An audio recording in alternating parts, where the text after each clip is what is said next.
dancing in their line, paths that we could never ride. Oh, they were dancing way up high.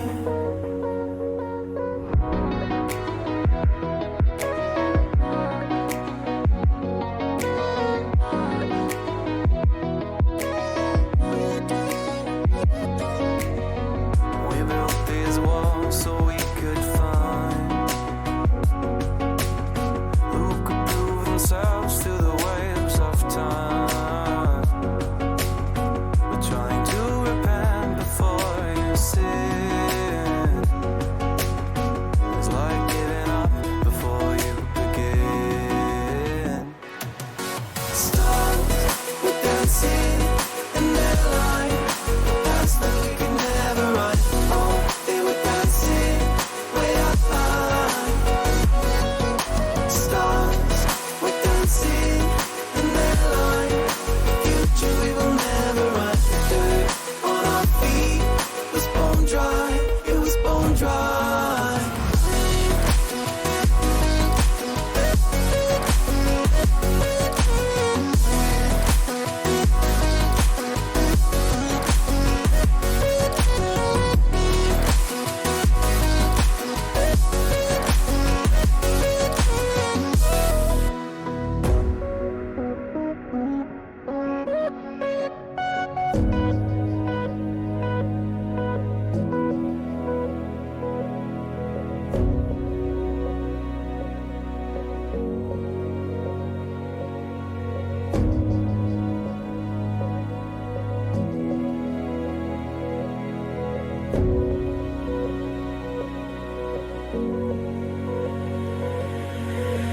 Thought another goal is all we needed.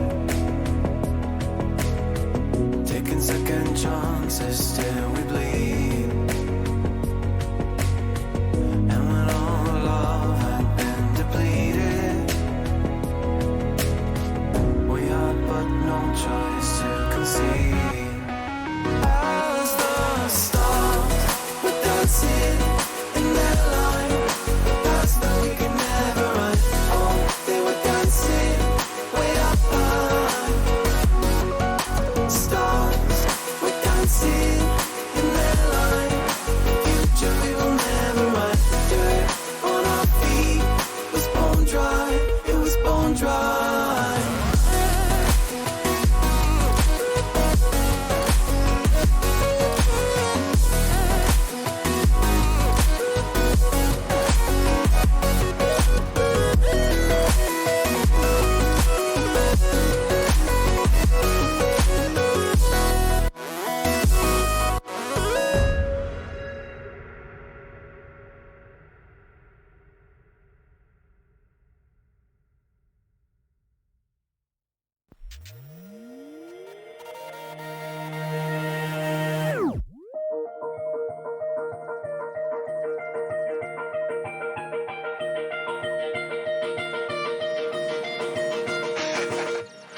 Talk to me. Hey guys, and welcome. Happy Monday. What a beautiful day to start off the week with the Paladin Central Minor League. I'm Fawn, joined here once again. It's been a while with my main man, Kresnik, as we're going to head right into the EU bracket. And it's going to be EU 5 heads versus Freak Show. And I'm interested to see these matchups because we see some of sort of these similar names come up again that we've seen in the Paladin Central League before. Yeah, I mean, EU5 heads coming off of, if I remember correctly, their win last week, so we'll see them moving forward here. No, I think it was just a really close hold that couldn't turn around. Either way, that both these teams were successful in previous weeks. Freak Show, though, is a kind of a newer, at least I see a bunch of names I recognize, but maybe didn't have the same level of success before. I recognize, Preface, Tarek, Riser, Kartoffeltord, Kartoffel being someone who streams quite regularly now, so them kind of here together competing with this roster. Made it to semis against a team, that has been as successful recently as EU5 heads. I'm excited to see them playing against this kind of stronger team and seeing how this Freak Show team has already gelled together after maybe not playing together for super long. Well, let's see what they're both going to draft once we head into the picks and bans. as we head right on in and see what is in store for us. I can imagine some of the same similar suspects, you know, the Vivian, sometimes the Fernando. If we want to see him in the ban column, maybe the Fernando. I mean, I don't know. I've seen him be a pretty common pick when you want to have that sort of endless survivability that he brings with his ultimate. So who knows? Terminus is going to find his way into the ban column first on the side of EU5 heads, though, and that's one of the usual suspects that we see in terms of frontline. Yeah, especially in Europe, we see Terminus banned a little bit more than some other regions. Corvus will match on the other side, so one of the pocket sports taken out by Freak Show. Deny that from EU5 heads. And Zin's an interesting one. Guillotine is super valuable on this map, but he's not necessarily uncounterable, but we're going to be seeing him here. They just don't want them to get, I guess, a comfort pick maybe, just to have that free execute and Freak Show. They go with both of the pockets. I think this leaves quite a few tanks open for EU5 heads to take their pick of the litter from. So Terminus, Zen, Corvus, Genos, both pocket picks gone. You got rid of the front line. You got rid of one of the flanks. Now we can see what EU5 heads are going to draft in first. Now that the bans are all locked in. I mean, maybe potentially the Inara. I mean, we've seen Inara be first pick so many times. Doesn't matter if you're watching the Paladin Central Minor League or the PPC community broadcast that we do on the weekend, or even the main broadcast on Thursday. We've seen a lot of first pick Inaras, but this time it's going to be Androxus, another common suspect in terms of first picks. We've seen him be locked in just from the consistent damage of the verticality he has. But Freak Show are going to respond with the Atlas. How do you feel about this pick into the Androxus? I think it's smart to get these two strong kind of stationary tanks that you can draft to like poke and sustain. Grover would be a great filler for Freak Show, especially with both the pocket healers banned. EU5 heads though, I mean Yoinko is kind of sick with it. I totally understand getting Andro just to enable him and let him kind of run away with that. But the filler here is going to be what matters. I think you go for your support and maybe you set yourself up for a triple DPS composition by grabbing another damage dealer here so you can overwhelm that Inara and that Atlas. But I mean, I wouldn't be shocked to just see Damba and maybe a strong backline. Vivian's available, Victor's available, two of the characters with some of the highest damage potential right now in the game. Yeah, and Droxus, once again, is the only character on the side of EU5 heads for now, and it's nice to see the Damba sort of return to form here. I mean, we had brought it up in the very beginning, but Vivian got let through, so it's hard to argue whose composition might have the better favor for right now. Freak Show have the stronger front lines, but I don't know. Can they deal with the onslaught of Androxus Vivian? Only time will be able to tell. As they have the Tyra, they don't want to take too much damage. We've seen that Mercy Kill Tyra be brought out before. That gives her so much DR if they want to try and draft a more sustainable comp, which seems to be what they have already, especially when you have a Grover as your support. I actually love this comp by Freak Show so far. I love the Tyra over the Victor. I think she lives through dives significantly better. So if EU5 heads want to get aggressive, they have to deal with a wall of sustain. Ash now picked up though for EU5 heads. That'll bully the Tyra a little bit, but Firebomb will hump those duels significantly. The built-in lifesteal and Ruckus gets through as well. But this is a hard dive composition being drafted into a hard sustain composition with solid CC, with the Grover, Tyra with that insane amount of damage reduction. I think unless the dive from EU5 heads is perfect, I'm giving a slight edge to Freak Show here.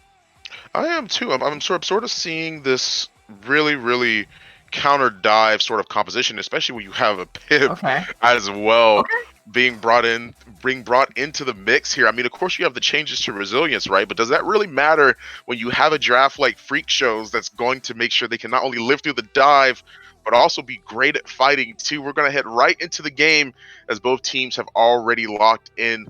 EU5 heads versus Freak Show. I'm excited to see Freak Show's draft really come to fruition here because of the fact that not only do they have this sort of double support sort of deal, but there's a lot that you have to be worried about if you're on the opposite side on EU5 heads because of how tanky all of those people are. Yeah, and the double support will also, I think, help that significantly with the extra healing, plus that kind of AoE lifesteal potential that he's running. He's running Acumen 3 and Moxie 5, so he'll be able to keep himself going for quite a bit of time there.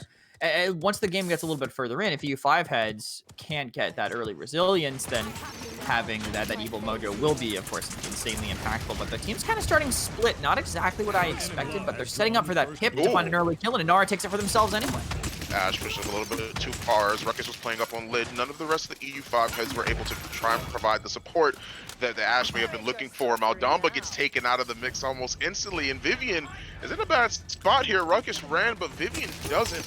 Definitely know she's up there. I feel like I've seen a couple shots from Pip being thrown. but at the same time, it's not finding their mark. Vivian is still sitting at full health as Ash just now made her way back into the fray. Androxus is there, able to touch to cause the overtime, but we're already at 99%. The reversal lasts, but not that long.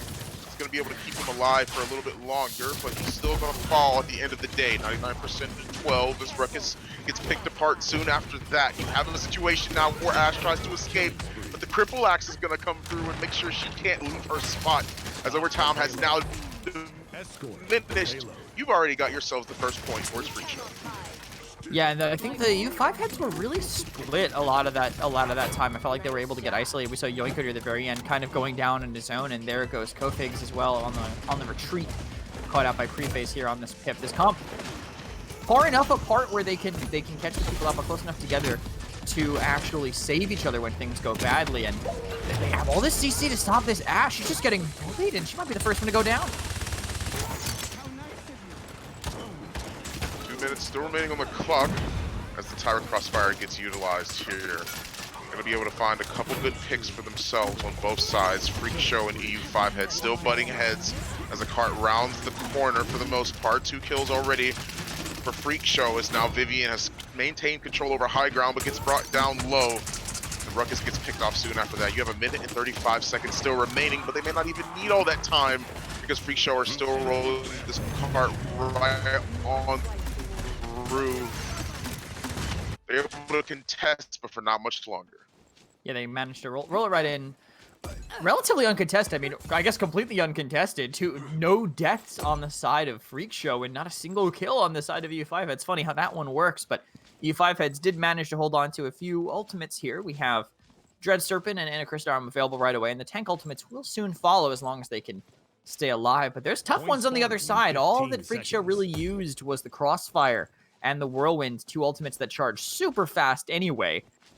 Definitely not as much of a concern for them. U5 heads, they might have to play safe, which I don't even know if really is what their comp. It's not what their comp wants to do. They might have to play safe till they get that assert dominance and that Hexafire to have some sort of setup, but they might just get evil mojoed by Prephase on this pit before they even have a chance to do anything.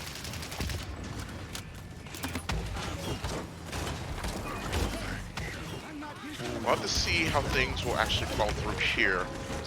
As the fights are happening one after the next. You have Ruckus already being prevalent here, 39% for Freak Show. As now you have the Accursed Arm following right on through. They find the damage in the back. The same thing can be said for the Dread Serpent as they're trying to peel away what remaining members one after the next. The percentage is in favor of Freak Show, but at the end of the day, they're still holding on to the mojo and winning the fight without it. They take out Vivian, and that's going to be a huge step forward, a huge leap for Freak Show so far. Yeah, and leaping up off of that leap will be Prephase himself here as they take a little bit more ground. The team kind of just stacking forward as the cart moves. Again, uncontested Freak Show. I think only 1 death right now on the side of the Inara, but they've managing to really just keep their foot on the gas. Didn't even have to spend an evil mojo, which means whatever first pushing U5 heads try to do, as long as they're coordinated, should fall apart right away. But CC immune is this Hexafire in the middle of the team, but they're all just hiding from it. Beautiful wall as well from the Inara to make sure they can follow up on time. Just counteract the dive that Ruckus was trying to provide. Atlas goes down, but so does Ruckus. You've got 1-for-1 trade as Androxus tries to find the shots to plug into the team, but it's not going to be enough for him still, as they don't find what they've been looking for. A beautiful shot from Pip. Thanks to him, he's going to use that wait list to get right on in and finish off one of their members. Tyra goes down as well. You've got a 1-for-1 trade with 1 minute and 30 seconds still remaining. The cart is not going to be able to move as far forward as they like, but they are finding the kills to make sure they can submit their lead here as Vivian's trying to plug in the damage. She's finding some hits, but not finding enough to submit the kills. Ruckus is in the back line, finds himself a nice little double as he tries to make his way out, or at least keep the pressure going, making it hard for them to make it back to cart. They find 3, they find 4, and EU5 heads when the smoke clears, they're going to be able to maintain control over the objective. And off the back of that Hexafire, which even got countered pretty hard, but the fact that they just turned everyone around, made them spend things, let them re-push basically at anything there. But now look at this split from Freak Show. They will force Yoinko back and manage to regroup. This is just kind of pressure their comp can put out here, but they'll hold back, spend that second chance, and relatively stalemating for now. I do like how they're using this, and they even have another Hexafire from ending that streak earlier. 30 seconds remaining. It already seems like the Hexafire is going to be able to provide a lot of leeway for the team here on EU5 heads, as you find so a nice 15 double seconds kill. remaining. It's going to be great for the Troxus at 30 seconds is still remaining on the clock. Not going to have much here 2. on the side of EU5 head. On the clock.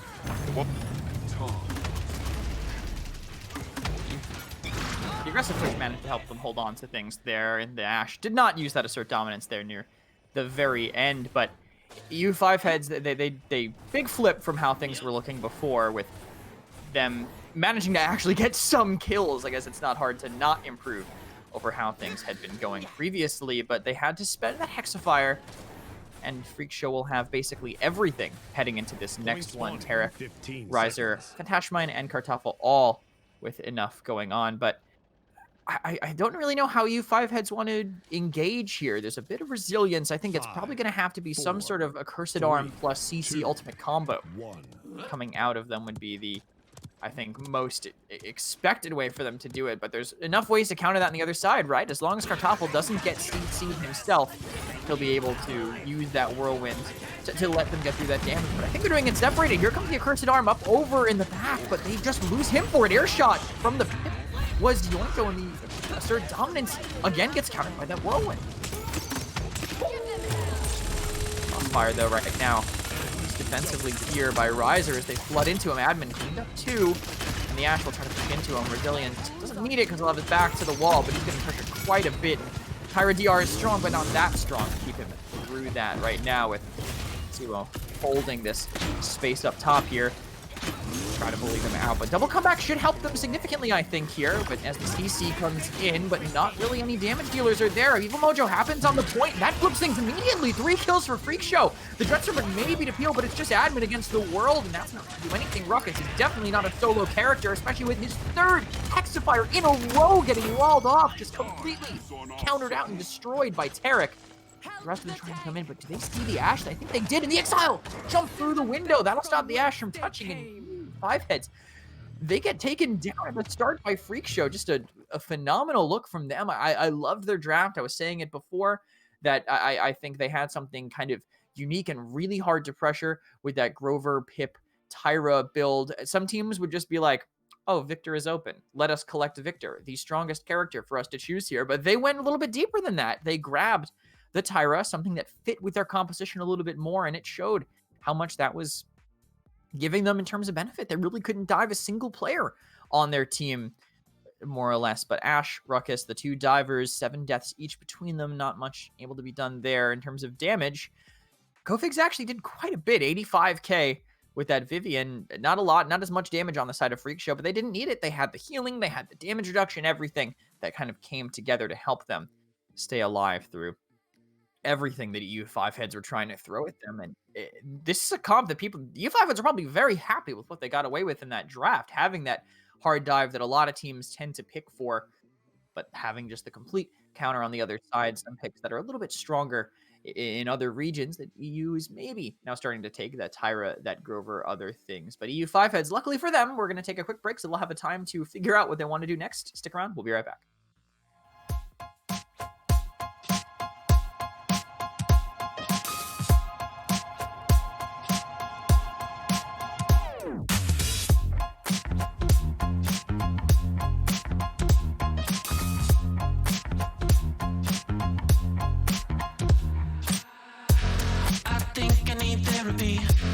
My feet gets the best of me. I can't seem to understand how you do this to me. You've been running in circles inside my head. Wasn't looking for love, but baby, I found you instead.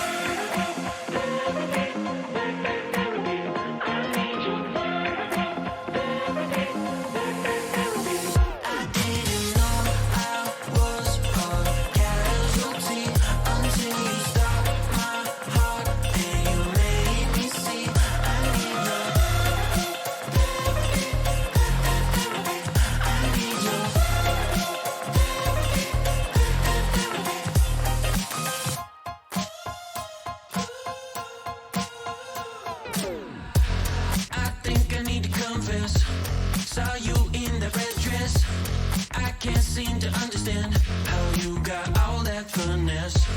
Still been running in circles inside my head. Wasn't looking for love, but baby, I found you instead.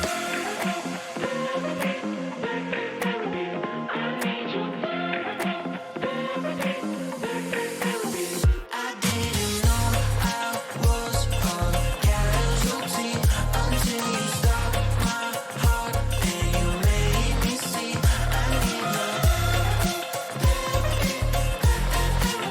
I need love. I didn't know I was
Welcome back in, guys, to the Paladin Central Minor League. A little bit of technical difficulties here and there, but we're back at it. And very, very good congratulations to Freak Show for being able to win that first game. They had a very interesting draft, honestly. I mean, we talked a little bit about it before. We had the double healer sort of composition. We had the Grover. We had the Pip. It was hard for them to really try and open things up on the back of the Ashe and Ruckus when all of them are tanking everything, right?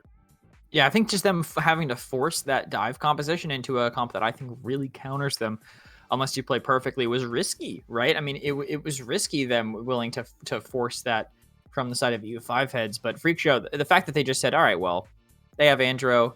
I think they're going to try to get aggressive. They like to do it on this map. Clearly, they just had a solid plan in mind, and that wasn't even their pick, right? That was where EU5 heads themselves wanted to go, them being first pick here. So we could head to pick some answer Freak Show's map, which is going to be map number 2 with how the coin flips have gone. They also want Bright Marsh. Interesting to know. It definitely it is not going to be that, but we'll see where instead they want to go to play against EU5 heads. Right. Mm-hmm. It was so nice. We wanted to play it twice. Coming back for. Oh, okay. Stone Keep is where we're gonna go this time around. Not gonna be Bright Marsh round 2 Electric Boogaloo, you know. So Freak Show are gonna lock this one in for themselves. A very common map that we see once again consistently. Stone Keep. We've seen a lot of teams pick this map.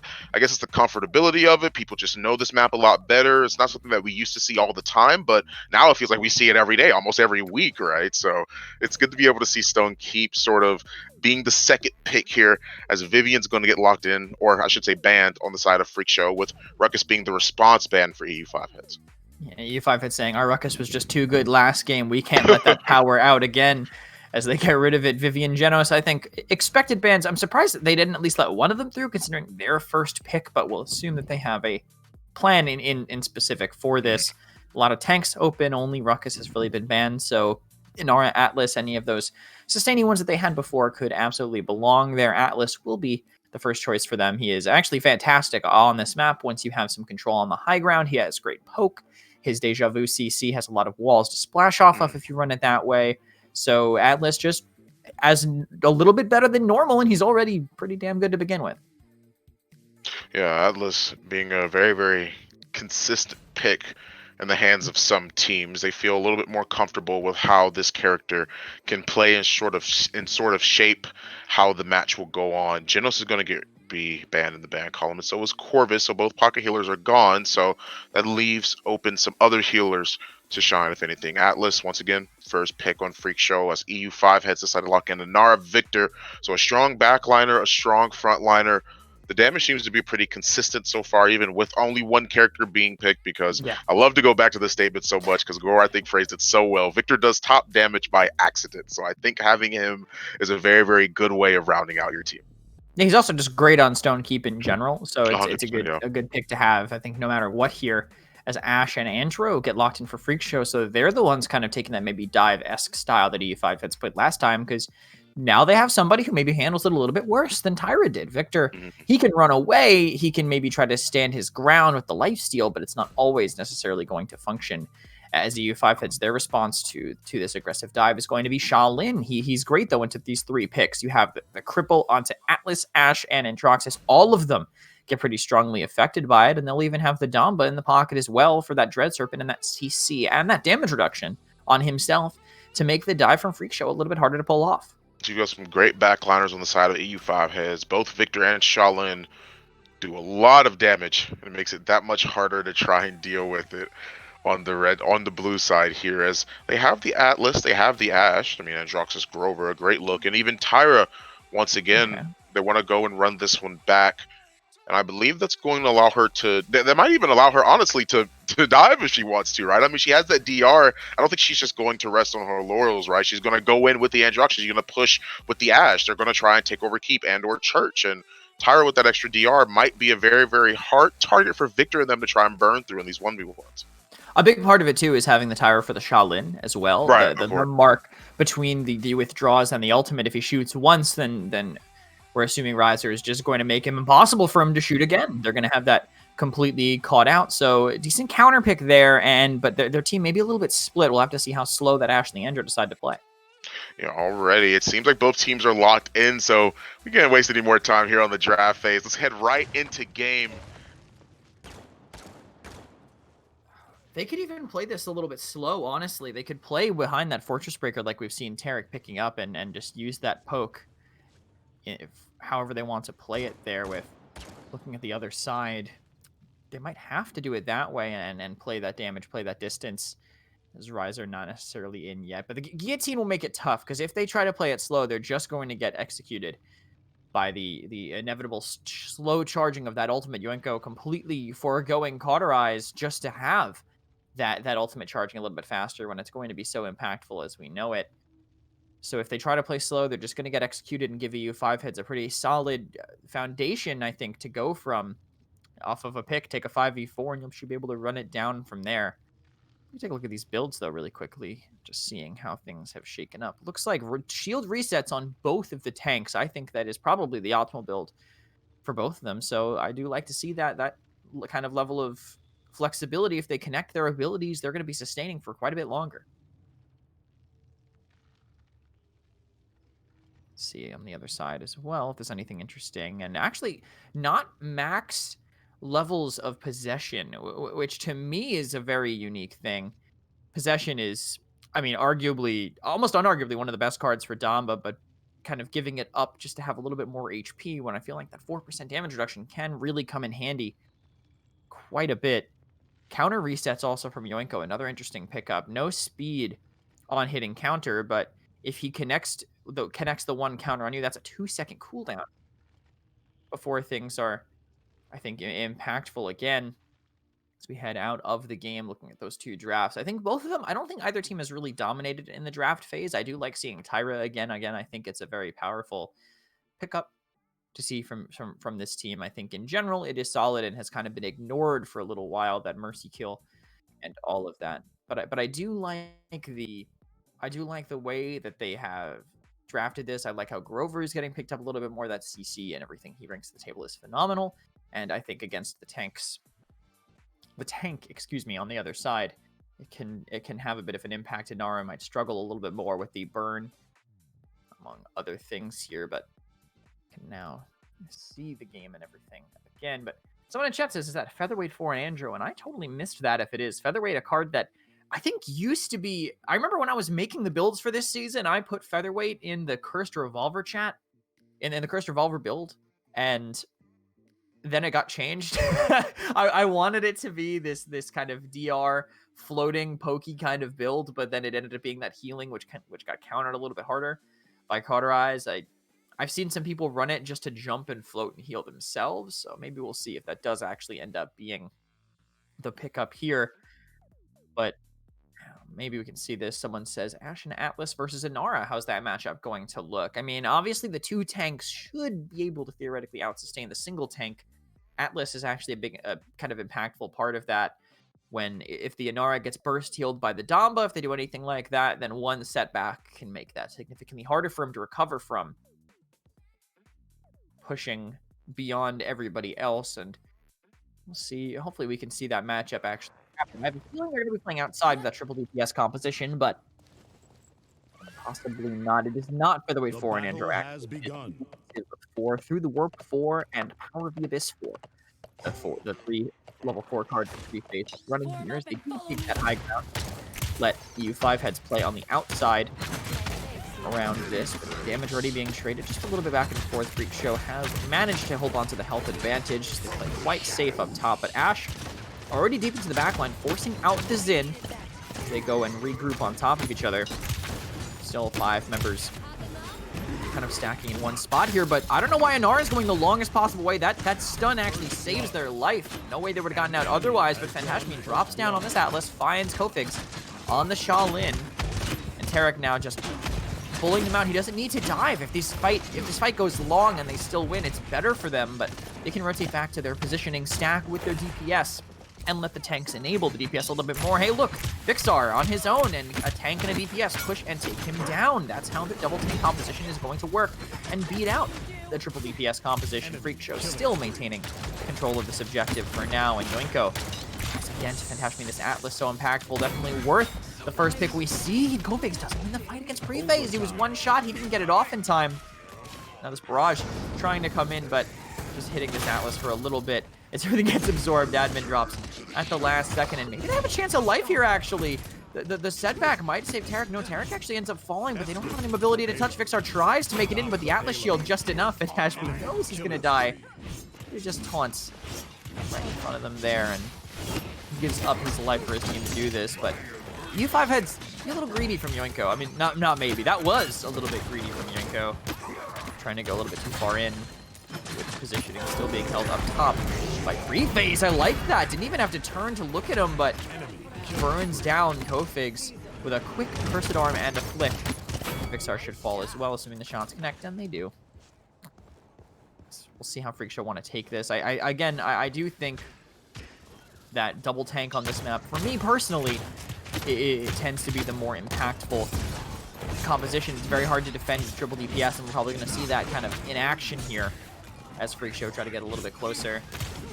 Fully up top, but look at this poke right now. They can't lock this choke down because they only have one tank. They use that seismic crash to stop the crossfire. Tyra gets low, does fall, but Admin throws his life away effectively to make it happen, but they can't kill him. He's just standing on that gourd, and a double kill in the backline from Kofigs. On this shot, even Terra can't get through. So U5 heads managed to stabilize even with that low ground being given up more or less to them there. They just could not kill Admin, which would have kind of helped turn things further in their favor on that high ground, with them now having a retreat from this low ground side, at least a little bit. Let's see if they can make it out. Maybe not, but the setback actually puts them in a better position than before. It's all pressure on Pasio, honestly, to keep this held down, and an Exile's coming in now to open this up. The long distance CC, maybe you get the Xin twice, but you don't need to. Xin will just back up. They have their first pick here, and they will get their second as well. Vixar has been locked down for an eternity and a half. Free Phase will find that as well for them. Pressure coming in from above, and look, when you only have one tank, you just can't, he has to just contest point. You can't do anything else with them, more or less. The Sonara fire might just spread and kill her, honestly, and it does. RNG takes down Pasiwo here, with the tanks also locking down this high ground. Health is still okay for them. Their DPSs are not unhealthy here. If they want to spend anything, they could, but the one person to contest is Kofigs on this shot. He will die immediately. Whirlwind spent now on the card to keep the tanks alive. Sonara makes it back as well with the setback. If they can get these kills from the squishies, this could function. They held close in Nickelbat. They do get them. They killed them out there. With Admin falling, it looks like. I'm not sure exactly what killed the Damba necessarily, but Preface feels like he's all over the map here, and 6 and 3 will also back that theory up as well as he floats mid-emote, something that I literally did not know you could do until right now. And we'll see what EU5 heads do in response to this. They spent the barrage there near the very end. A few ultimates left. Yoinko, I feel like he just has not used Guillotine. Which starting morale boost and holding on to it when you have such an expendable ultimate, it's a tough choice to me. I think you pick this Guillotine Xin to explicitly do that, and they've been kind of holding back on it a little bit. Freak Show, though, they are ultimate light. EU5 heads do have that going in their favor, with only the Heat Haze and this rare Guillotine on the other side. But they have Assert Dominance coming soon. Tarek has been building his ultimate fairly quickly, so I expect to see that coming out not too late in this fight. But they're keeping their distance. EU5 heads playing this smart. They're capping the point. Seeing this Inari here, Pasiwo will cap. Crossfire comes onto him. They get a lot of damage. Maybe they chase it down, but he was smart. He held on to his damage reduction. Still trying to back away, but now he's maybe kind of tiptoeing in the middle too long. The damage isn't there, though, to actually clean it up, and Tarek will fall for Freak Show. That's one of the tanks down, but they do still have that backup, as Yoinko can't stay in this fight. Vixar, though, tries to follow and clean it up as Preface dodges around. Both DPS eventually collapse on him. Cap time still going in favor of EU5 heads. No one else really there to stop it. Riser just trying to run away, but gets swarmed on by these DPS. But the Assert Dominance is here, and they don't have a way to deal with it properly. All it is really just to buy time for the respawn and see if Preface can maybe get back in and use the Accursed Arm, and it will come in right now above them, spamming straight down. First kill is going to be Pasiwo. Cardoppel can't go down as well. They're stacking on the point. Somehow Tarek is still alive with almost... With the health that he had. I think that was the shield health that I actually saw. Fantashman came back, and somehow, some way, EU5 heads have lost control of this. That Assert Dominance, more than enough to buy time for the respawns to get back in. That reversal could have ended things, but did not connect, and Pasiwo could make it back to the point, but won't make it in time. A miracle retake by Freak Show puts them up 3-0, and EU5 heads just do not look in control of this game. double DPS, double tank versus the triple DPS on Stone Keep. I always tend to favor, as I said before, the double tank just for the ability to hold those lanes. There's one tank now, but have some pressure on the other side. So low is the Inara, but Freeface not willing to commit to end that kill. It's Shaolin there and kind of making it a little bit tougher to decide. Zin also has 60% on his ult. Might get it kind of quickly. Kartoffel will fall. No healers left on the side of Freeface, and on the side of Freeface's team as he also falls there. They're also kind of giving up the point for this. Fantasmian could get a little bit more cap time, but knows that his time on this world is not long, as he will fall down. Freak Show just waiting for the respawns. They need everybody here to make this work and kind of play off of their advantage. Look at this though, the mark on Kofig's just gets away. One missed shot. He might have honestly still lived at that range, but make it out there. Reset on these dashes so Freeface can get even more aggressive with an Exile being used in main to find somebody, but nobody quite yet has fallen to that CC. Devashree coming in, but they've caught the Inara with it. All the points of CC are coming into Hasuo. He doesn't have resilience, so he will go down. Fantasmian finds the second one as well. Inara and Damba both down, and the duel on the side will also go in favor of Freeface. 3 kills for Freak Show so far with an Accursed Arm ready to come up from the bottom right side, potentially.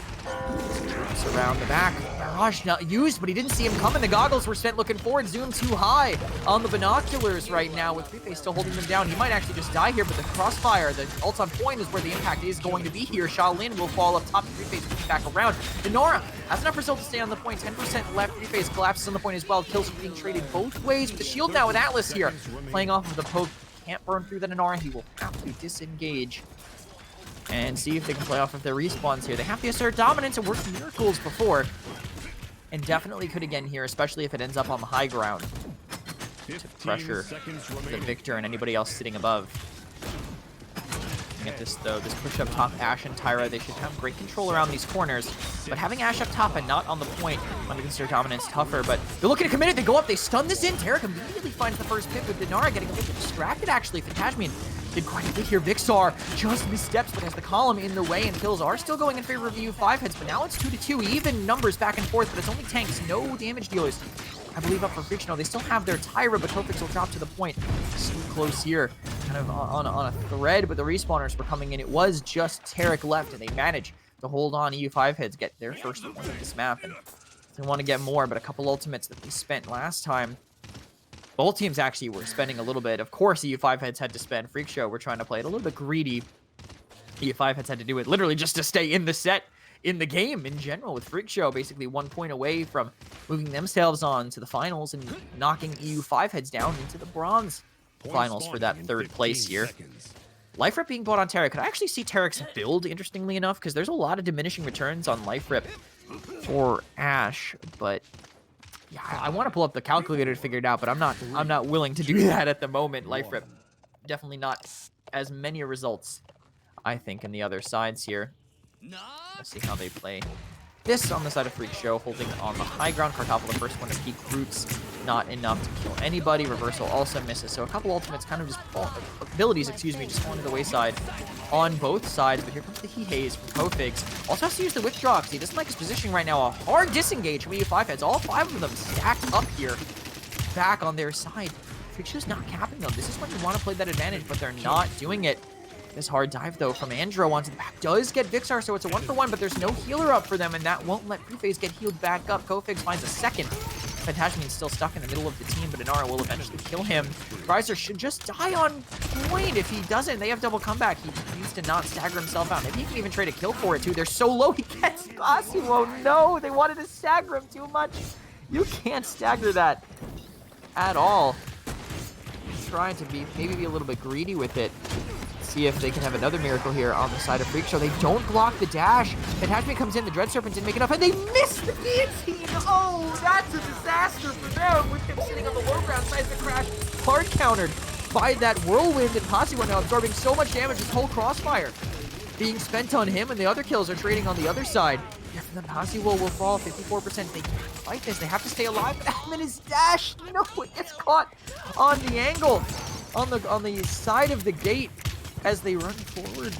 Sean has to leave as well. I don't think they have any way to touch. Honestly, Three-Phase will clean up. The only person who has maybe even a chance to do it in Freak Show. 4-1, 4-1. They send EU5 heads to the bronze finals. They move themselves to the finals themselves to play against Rosvet, the team that's waiting for them over there. But EU5 heads, I feel like this is one of the first times I haven't seen them playing in the finals for a while. This is a strong team kind of coming out of effectively nowhere and knocking them down. But I think they really just won that game in draft. I keep seeing teams just playing triple DPS on Stone Keep, and I really just do not see it win unless these teams are dominant, unless the team is all basically going to win no matter what they play.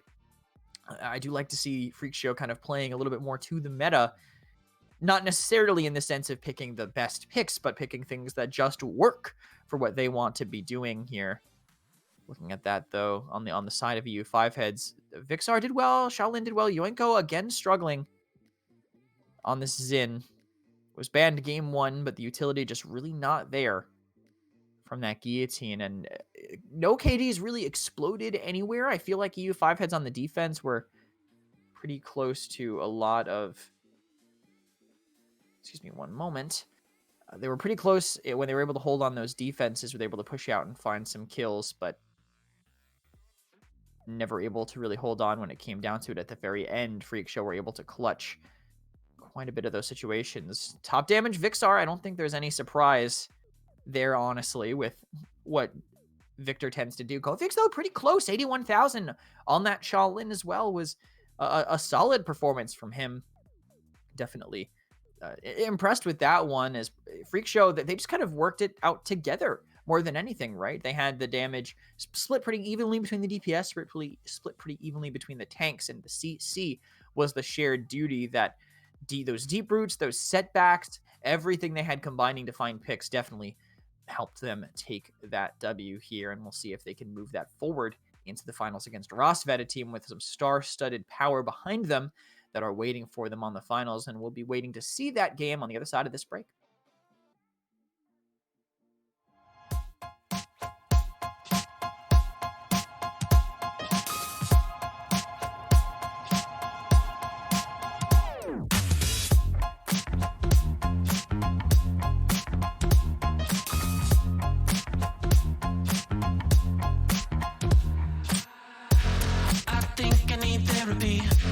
My fear gets the best of me. I can't seem to understand how you do this to me. You've been running in circles inside my head. Wasn't looking for love, but baby, I found you instead.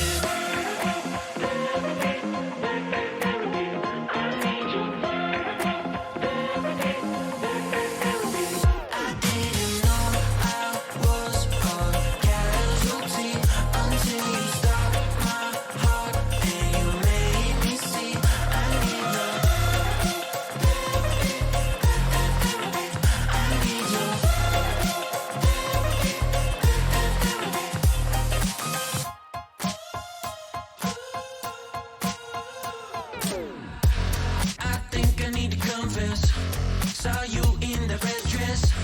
I can't seem to understand how you got all that finesse. Still been running in circles inside my head. Wasn't looking for love, but baby, I found you instead.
Welcome back, everybody, to week 2 of the Paladin Central Minor League in Europe over here. This is the second week of the open bracket qualifiers, which means, hey, if you still want to compete against these teams and have a chance to win some of these crystal prizing and cash prizing, maybe if you do well enough in week number 3, feel free to sign up on the Paladin Central website, which I'm sure Jithins will at some point have pop up in chat, so definitely stay tuned for that. But it's going to be Rosvet versus, oh, hey, wow, you are way faster than I gave you credit for.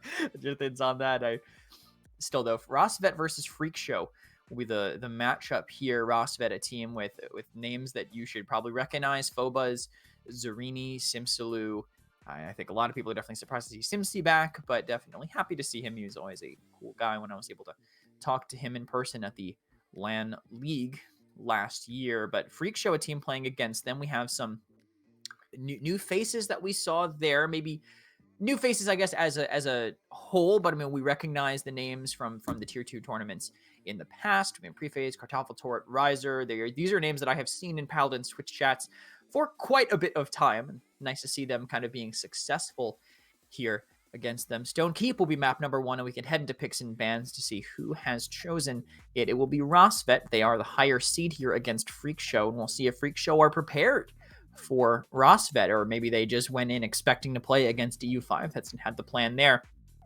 Counter picks maybe was the name of the game last time, but might not be this time. Rosvet, though, they're going to get rid of Vivian on first pick. They do not want to play it for themselves, but also definitely don't want to see Freak Show walking away with it.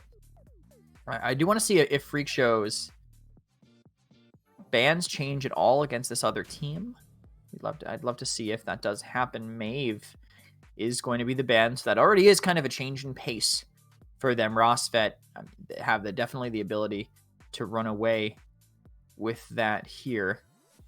If they want to do that. Maeve was, before this most recent week, actually one of the most winningest champions, is that, I believe that's how you say it, in the PPC, and I'm actually going to very quickly get those stats up for myself so I can double check that, as I have to get it on this other monitor. Maeve, I think her win rate recently dropped, but not necessarily as good. Rom, the next ban for Rosvet, they want to get rid of that very powerful off-tank that takes a lot of aggro, and Andro is banned as well. So 2 flankers now eliminated from the game by Freak Show. We'll see if that becomes a priority for Rosvet. We could see either off-tanks or flankers. I think one of them will probably want to be the first pick, unless they want to go for one of those pocket supports on the side of Rosvet. Those are the 3 that we want, and I guess Torvald counts. Torvald is one of them, basically the third on that Genos Corvus conversation, and Atlas will, though, now because of that be given up to Freak Show. He was a fantastic pick for Phantasmine in the last 2 maps.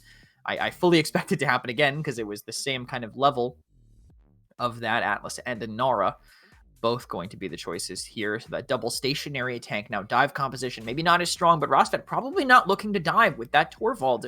Torv's identity used to be that dive style of gameplay where you would look to get aggressive with someone like bubble a flanker and go in, but not necessarily as that. It's not that way anymore. Torv is now more of an anti-dive, peel sort of support. You can still get aggressive with him, but it's not the same QG craze, Torv, Buck, Ying style that we used to see.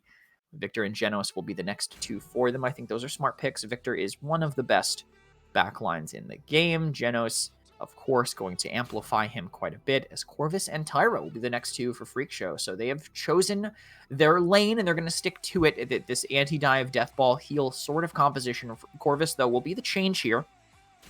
The marks to spread those healings, and also to kind of amplify Tyra as well. That Grand Design lifesteal will stack with the base lifesteal to help her significantly here. Evie, the next one in line for Rosvet, will probably get the majority of the bubbles and, of course, the marks from that Torvald. And they're going to want a point tank here. Could be Inara. Oh, could not be Inara. Excuse me. Could be Barrack. Could be Terminus, which will be. He's also kind of this hybrid pseudo pocket. We're going to see those siphons save people in the middle of fights.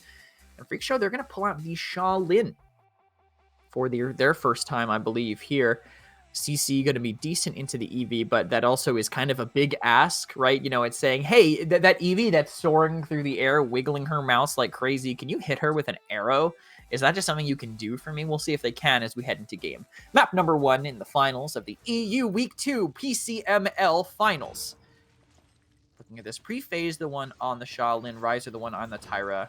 I think that's to be expected. Console Shaolin actually not that hard to play. Funnily enough, it's not easy, but it's not the hardest. So, but I still would expect, of course, the hit scan to be going to the controller player. I believe Riser is. Just makes sense to put your players on what will be better for them. You know, generally you see more success out of hit scans. Bit of controller, even though it is definitely not impossible to play the others. Early dismounts from King Nick, the controller player on the side of Rosvet here. The one pulling out the victor, but an early wall onto Susan. Look at this aggressive start by them. Tarek just deletes him from the game. As the rest of them death ball. Maybe really, really wishing they had a Grover right now, but they still find the next one on Phobos as he tries to retreat. The health is just atrocious, though, on the side of Freak Show. Rosvet will have to back up, but maybe they can keep the poke up for now. Just do a little bit, but look at that firebomb plus wall. That is the sad zone for Zerini as he will go down, and Simply just desperately trying to escape. But there's no cap happening at all. There's nobody capping this objective. Now, finally, they do rotate on. Riser does take it as they rotate their healer to do that as well. They're still waiting for the respawns, though, on the side of Rosvet, as Freak Show now disengaged to play their range just a little bit more. Good positioning, though. Both DPS on the outside. Atlas controlling the high ground, but now getting pressured maybe a little bit by this Victor and Torvald as they move towards that objective. Tyra getting knocked a little bit further down.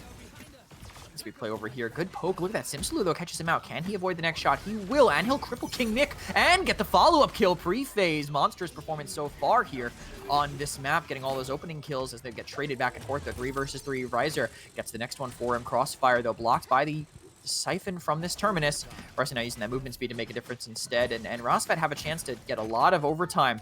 Caught out here, but Tarek will catch Simsaloo, not miss a single shot. Crush finds Kartoffel, so no healing right now as King Nick uses those barrage shells and finds effectively nothing. Freak Show hold on the objective, and Rosvet go down for this first one as Freak Show take their first point of this set after a pretty dominant mid in their favor. Early poke spread fairly well here by pre-phase as they need to find a way to set up, but effectively also only another kind of one tank style of composition coming out from Rosvet. Torvald doesn't really count, but Eevee maybe can make up for that, and the second support. See this early, though, with Zerini having to move down to contest the point. You can't have a tank in both lanes, but Hihe's used kind of passively by pre-phase. Now not necessarily going to get quite as much done. Also, not playing with his tanks right now could have helped, potentially, Fantash find that kill up top, but had to hold back and make that happen. Ice Storm defensively used by Simsi. Interesting choice there to slow them down a little bit, but buying time is all you need to do in defense. Just still not sure if you want to use it on that. Look at that barrage, though. King Nick finds Kartoffel with that. Might find another, actually. They were pretty low over there, but they lose another one on their own side. Fatashmian finds Simsaloo, and the rest of Rosvet will most likely have to retreat here. King Nick doesn't want to, but will likely have to. Zerini actually buying a ton of time, though. Takes down Tarek himself as he contests this objective, and the cart just not moving. They need to maybe rotate people there a little bit quicker. We've seen this happen twice in a row in this game. I need to want to see that happen a little bit more. Just hold up top. Pro numbers on Rosvet. This is the way you do it, I think, with triple DPS, though. Well, I guess double support, though. If you have the Torvald, you put both DPSs up top, and then you have the one tank solo hold this bottom area and play the poke game here instead. Zerini kind of bullying this. I like seeing how hard it is to dive that Tyra, though. Pretty unique pickup here. Look at those 2 exiles, though. I don't think they can kill either of them with those bubbles. The timing, Riser, Prephase wasn't willing to peek that angle. And now they have everyone rotating up top, though. This is kind of free low for Riser if he wants to push the low ground, but nothing else can really happen here. Prephase goes in effectively alone. He kind of has to, but Simpsy also has to retreat. Neither of them want to fight each other. A great setback pulls Simpsy back, but they don't have the damage to follow up necessarily as Stuzin drops down and dies himself here with this, though. Early on them. Prephase finds a second seismic crash to catch this, but through time and space will catch Tarek. They're down a tank, but only 2 people alive for Rosvet. This might still be doable, though, because no one, again, is on the objective. As Zerini falls, Fantasmian has to drop down and make it happen. They send everybody to the card, at least to everyone other than the support. Rosvet managed to hold on because no one went back to the card after Tarek died. This is a common thing by Freak Show. Tarek is the only one willing to really contest this cart. Whenever he falls, the rest of the team has to figure out another way to make it happen, or at the very least, when he's poked low, they have to figure out a way to make it happen and keep that cart moving. But Freak Show probably not feeling too badly about this. all these ultimates that they have. Rosvet used one of their most impactful ones on that last fight. Zarini used the reanimate and got instantly countered out by the reversal from Fantashmian, who has had not reversal, setback from Fantashmian, who has had a fantastic game so far on this Atlas. Fantastic day, I think, honestly, so far on this Atlas. Definitely showing why they pick it so early. Rosvet will see if they change anything up here as they play here on the outside. See the space being taken right now. A good shield. This can help them out here. The cripple won't stop the Eevee from doing too much more. Just positioning from them here. Nothing really happening just yet. This pre-phase wants to find some early kills. Zarini, he slipped it under the siphon, but missed the follow-up shot. So they didn't get too much. Simply now will drop down. Gets one, gets two, gets the third shot in a row. A triple kill for him. Maybe wants even more. Zarini takes that from him, as does Stuzin, but what could have been a penta from him gets a couple kills over there. Now with Rosvet, they capped that entire time. Point control was in their favor. Smart by them to keep that going. Freaks are now stuck in their spawn. They recognize they can't move forward. They should step up in their positions and get ready to defend this point. After Simsaloo helped them kind of run away with it. Early damage out of Fantashmian. He has to spend that shield, but it was well placed. No one else can really apply any pressure to him whatsoever. They get poked down from above. Look at this, though. Look at Zarini actually completely caught out pre-phase. They just ran him down. Again, when you have triple DPS, a tank and a DPS can just run you if you're alone as a tank. Zarini will fall from that. Allow Freak Show to look for some more kills. Simpsy tries to get away. Does actually barely get out and hit the follow-up shot as well, which helps significantly on that kill. He's just waiting for that hedge flank to happen again, but I think Simpsy playing this really smart. Not repeaking that. Rapid shot wasted by pre-phase effectively. They go in. Hyper Beam countered by the setback, and they both live. He's a monster on this Atlas.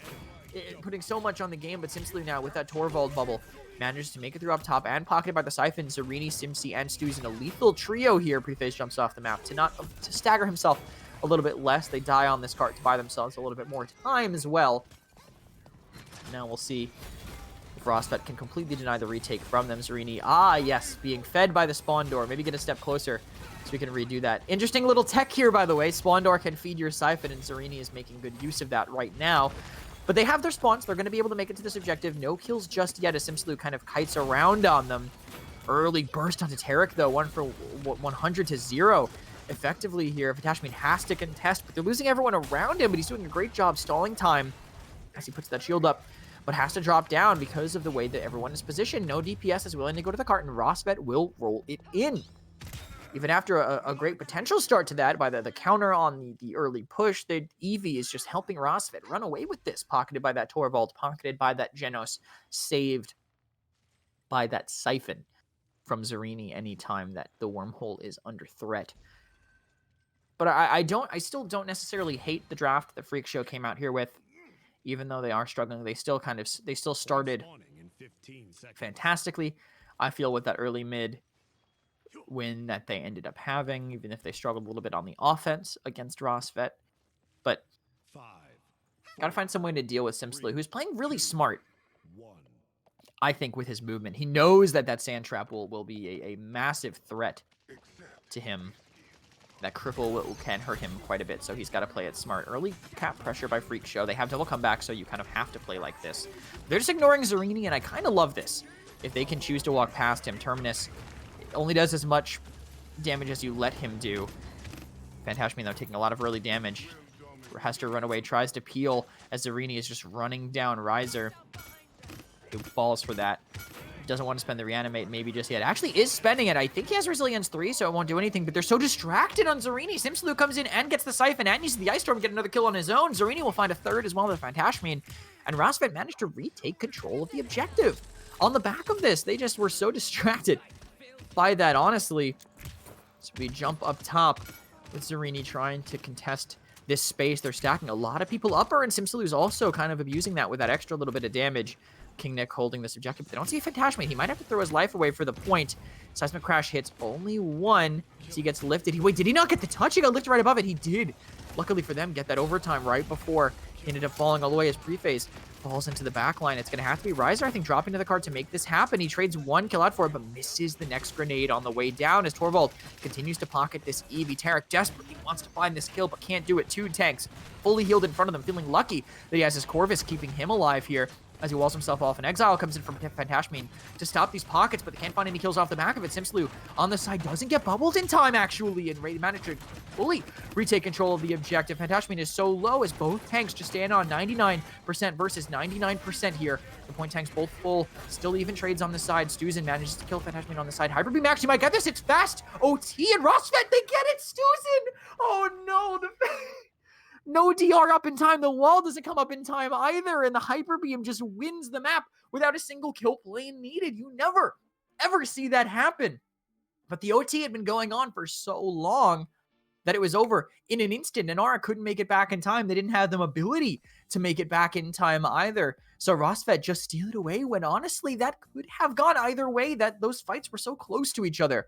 That Torvald really showing his value here. You never see the Hyper Beam make it work, but here we do in the PCML. Looking at that build, though, interesting. You don't normally see Glyph of Freedom being run as highly, but it definitely helps snowball a little bit more, especially when you want to stay alive with your recharge, getting back just a little bit faster. Prephase, highest KD on his team, and not the highest damage, actually. Riser, the one who's going to take that laurel on their side, but the damage really ran away for Rosvet. I mean, 96,000 on Simsaloo, 129,000 on King Nick. That Victor, a ridiculous amount of damage, which I think to be expected, of course. No shields for him to shoot into. He has a Genos boosting him. He has a Torvald keeping him alive. But still a great look by Rosvet, making that draft work on Stone Keep. That their choice of map now, Freak Show. They played it close. They're going to have to figure out how to make it work on their map, whatever that may be here. They want to play for these extra points. They want to play for these crystals, and Bright Marsh is where they want to go to make that happen. So far today, we've only seen 2 maps.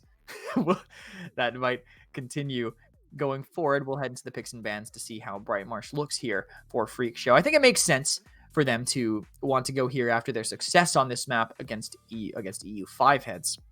Team that succeeded, I think, a little bit earlier in the weeks and in the previous general brackets of the PCML. Freak Show. First ban will be Maeve, so some things stay the same. They really don't want to play against Rosvet's Maeve. Interesting to see. I think nothing else being prioritized after that last game, but I guess it makes sense. Maybe they can take Torvald for themselves if they think it's that much of a threat. Maybe they just ban Genos, and they do. Genos, a very strong character removed from the pool, will have been obviously an impact player for Rosvet if they ended up getting it. Now they don't have to do it, and Shaolin will follow up. The Ruckus ban is interesting because I still feel like even in EU where he's supposed to be successful, I never see him really soar and run away with it. It is kind of interesting to see him still prioritized as heavily when I feel like the meta picks that are coming in from North America kind of counter him a little bit, that Torvald and that Grover. But Corvus will be the first pick up there. Definitely makes sense to not want to play that into a Ruckus, so it's banned. It is a free pick for them, especially with the Genos gone. But Rosvet can take Torv if they want now.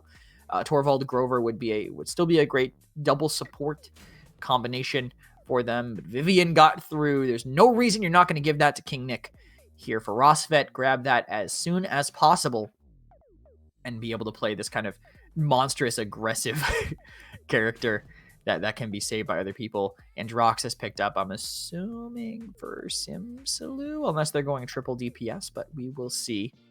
Freak Show now probably might want to go there Inara Atlas again. I don't see any reason not to. Both of them have made it by, but they want to take Terminus away from Zarini. I think that is smart. Zarini was very hard to deal with on Stone Keep. Him running your back line down, him having the Siphon.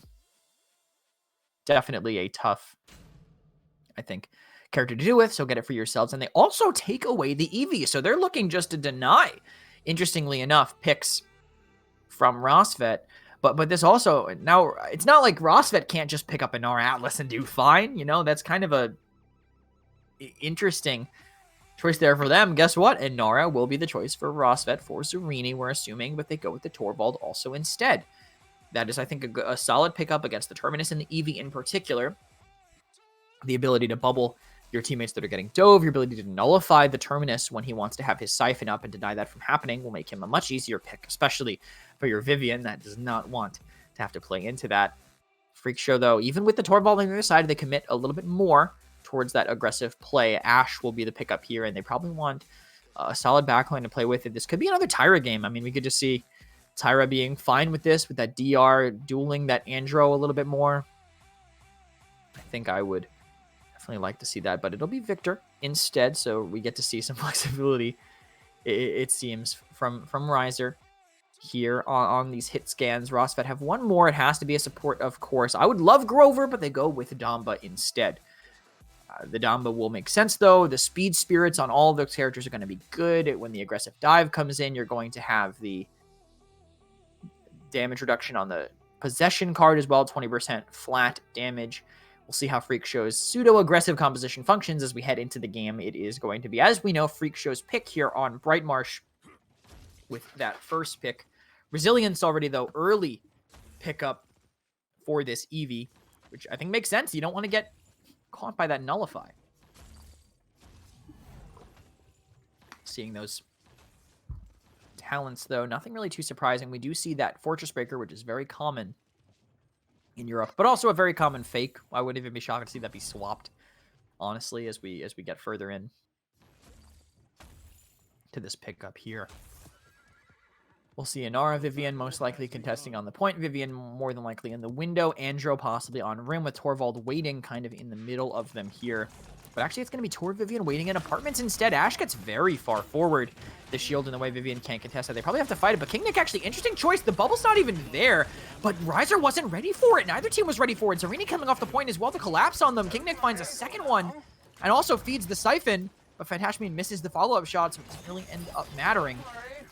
This dive right now, and the Nullify comes in, but King Nick rotated the wrong way because of that Terminus. The fear of that Siphon definitely forcing him back. Still have the cap time, though. Rosvet are very smart about their rotations to the objective. Having that healer on there to get that good angle onto them helps quite a bit. Give it up. Have to for now. With the respawns coming in from Freak Show, they can't necessarily continue to hold quite as far forward. So Inara soaking a lot on this objective and holding itself. Fantashmian has to rotate over to the point. 81% though for Rosvet. So Freak Show have to keep on this. They can't really give it up for a second. See how they manage to get back in. Booby Trap knocks Riser in, but no one was there to follow up on it. That is actually Crush Terminus, so that is, as someone mentioned in chat, specifically for that Vivian here, but now kind of stuck down here. Needs someone to come help him out. The healing from those blasts do quite a bit, but Kartoffel gets caught on the objective. They rotate Fantashmian away, and everyone else, when they try to cap and contest, they have to throw their lives away for it. Fantashmian will come a little bit late into this fight as Preface gets dangerously low. Seismic Crash finds effectively nobody that wasn't already going to fall. Maybe they're just to kill Fantashmian a little bit faster. Quick kill, though, from Preface from Simsalou, excuse me, onto Preface. Help them keep this stagger coming in and let them push this a little bit more. The spawns will come back in time. A good wall on the side will actually just get Tarek deleted. Inara maybe giving that up. Not the best idea. Preface wants to go for that kill on the Vivian, but I'll take a look at the Vivian build later and we'll be able to see maybe if she's running that level of Scapegoat to survive against that. Look at this right now. Entropic Breach used to stop the push from main, but the other angle's still open, and they spent the Dreadstone in there. Both tanks are feared, but nothing really comes out of it as an Accursed Arm comes in instead. Simsalou with good damage on Kartoffel, but the tree blocks his shot. Sad. No, Simsalou. Oh, I mean, that's not even his fault. The mushroom stops that kill shot from connecting under Kartoffel, but kill's still going in the way of Rosvet right now with Zarini cleaning up Tarek. Preface tries to get into the backline, but they just can't kill this Vivian. They're not together enough to make it happen. Vivian walks away from a crush stun to survive this grouping coming up here. See this play on the right side. Seismic Crash actually coming from next to them. Great block on it by the ice block from Preface. As he tries to go a little bit further, Seismic Crash will take down Vivian, but how much are they going to trade for it? Not that much, I guess, with Fantashmian cleaning up on Androxus as well, as Rosvet has to disengage and run away, but it's going to be tough to survive through pre-phase on this Eevee. He actually perfect line of sight break on that Nullify as well to keep him going as well. Stop saying as well, now that I think about it. Chat, start calling me out when I say that. Defense, though, from Freak Show. Solid at the moment. I think King Nick might have to play a little bit further back. So he can, you know, maybe just collapse once we've already seen some cooldowns get spent, whether it be the Eevee Blink, whether it be the Shatterfall from Fantashmian here. So they try to make something happen up front. A little bit of Siphon Charge going his way, but the trades from Poke are going in favor of Freak Show right now. They get low, but here comes a Hyper Beam. No real better way to spend it, but he actually kills Tarek with it. That's a great opener. Losing that off tank, maybe letting Vivian come in. Look at that delete onto Fantashmian. They have to spend the reanimate if they want to keep holding it, but Simsaloo trades another kill on the side. Simsaloo finding Corvus, denying that healing completely. The only kill so far in favor of Freak Show is this one on Phobos they find, which means all the damage is going to stick. This is so much pressure on Riser, but Tarek can't make it to the objective in time. Very unfortunate there near the end. King Nick gets those Sentinels out as well for this next mid-fight, and Freak Show down a reanimate. Halfway to an assert dominance. Low impact ultimates really remaining. Gonna have to get quite a bit out of this Ice Storm. Tough game for these DPS. Neither of them have found a kill just yet for Freak Show. Could actually see that Vivian build from King Nick if we could press... oh, that is a small way. If you go to King Nick's POV, Jithens, in the game, and then press F3. That is the way to bring it up on the bottom of the screen. Yes, this is a very effective way to do it. He's actually not really running... He's running a little bit of Scapegoat, not maybe as much as I'd expect, playing a little bit harder into the lifesteal also than I expected. You don't see that quite as much, but King Nick definitely leaning back a little bit onto that as he plays on this right side, though. But look, no one's really directly contesting him. Shadowfall is going to come in. He actually used his shield really early just for some poke damage, but no one even there remotely to help keep him alive as Simsaloo tries to get aggressive here. Look at this, Entropic Breach used, but he just dies trying to kill him with it. Kartoffel will live thanks to that as Arini falls to the Entropic Breach from Kartoffel. See this push here. Freak Show, if they can take more ground here, they have a good collapse maybe, but Preface can't really stay as committed. Into the back. High dive from Preface. He doesn't commit all the way. Freak Show now getting cap time here. This kill should go on Simsi on the back of this Ice Storm. I mentioned the Ice Storm had to be big, but he lives. Somehow, Seismic Crash doesn't find much here. Gets an Ice Block on the Vivian. Shots missed on the Vivian as well on that collapse. Simsaloo gets a kill with the Accursed Arm. He dodges the shoulder bash somehow. Tarek doesn't get that early kill, and he'll die also to Phobos here as Rosvet managed to retake the point off of that. They'll move forward as they have cap time happening here. Stuzen probably wants to stand right in the middle just to spread those bubbles to everybody that needs them. No Hyper Beam yet. No ultimates actually for anybody in the entire game, but they have to be wary and mindful of this Ashe, who will charge that Accursed Arm quite quickly. As they hold back here. Crush stopped mid-dash. Fantashmian, that means he gets the reset for it, but not catching the Andro there is a big deal. Preface, though, trades one on his side. With Ashe getting very low, King Nick, though, in a very hard-to-counter position. It has to be the Eevee, but Eevee really can't do it if the shield is up. That's why you have to have the Terminus, with it as well to get that crush stun and knock it down. But he's in such a hard-to-counter position right now. No reanimate up for the Terminus, but King Nick doesn't want to fight that point fight. He says, we're going to win that anyway. I'm going to play to fight the rest of the map instead. But they have an Assert Dominance now coming back into the point, but they walled off Fantashmian, actually. Very well done there as two players got locked down, Preface and this Terminus, with their Assert Dominance now helping them hold on to this, but as Seismic Crash will come in, they should maybe get the Eevee out of it. She got the Ice Block in time and got healed up. Zarini literally cannot leave the objective because we're in fast overtime already, as the first kill went in favor of Riser. Second kill also for him on the Simsaloo, on this Androxus. Third is going to be Zarini, and Freak Show managed to get it fast overtime, helping them significantly, plus a great rotation in from Riser, cleaning up several members of their team. See what Freak Show find on this aggressive push. Don't want to go too far forward with that, I think, position from that Vivian. There. Back. Fantashmian with an early dive. Catches Simsi. Someone else maybe going with him as well, but a Hyper Beam perfectly placed. Catches the Terminus.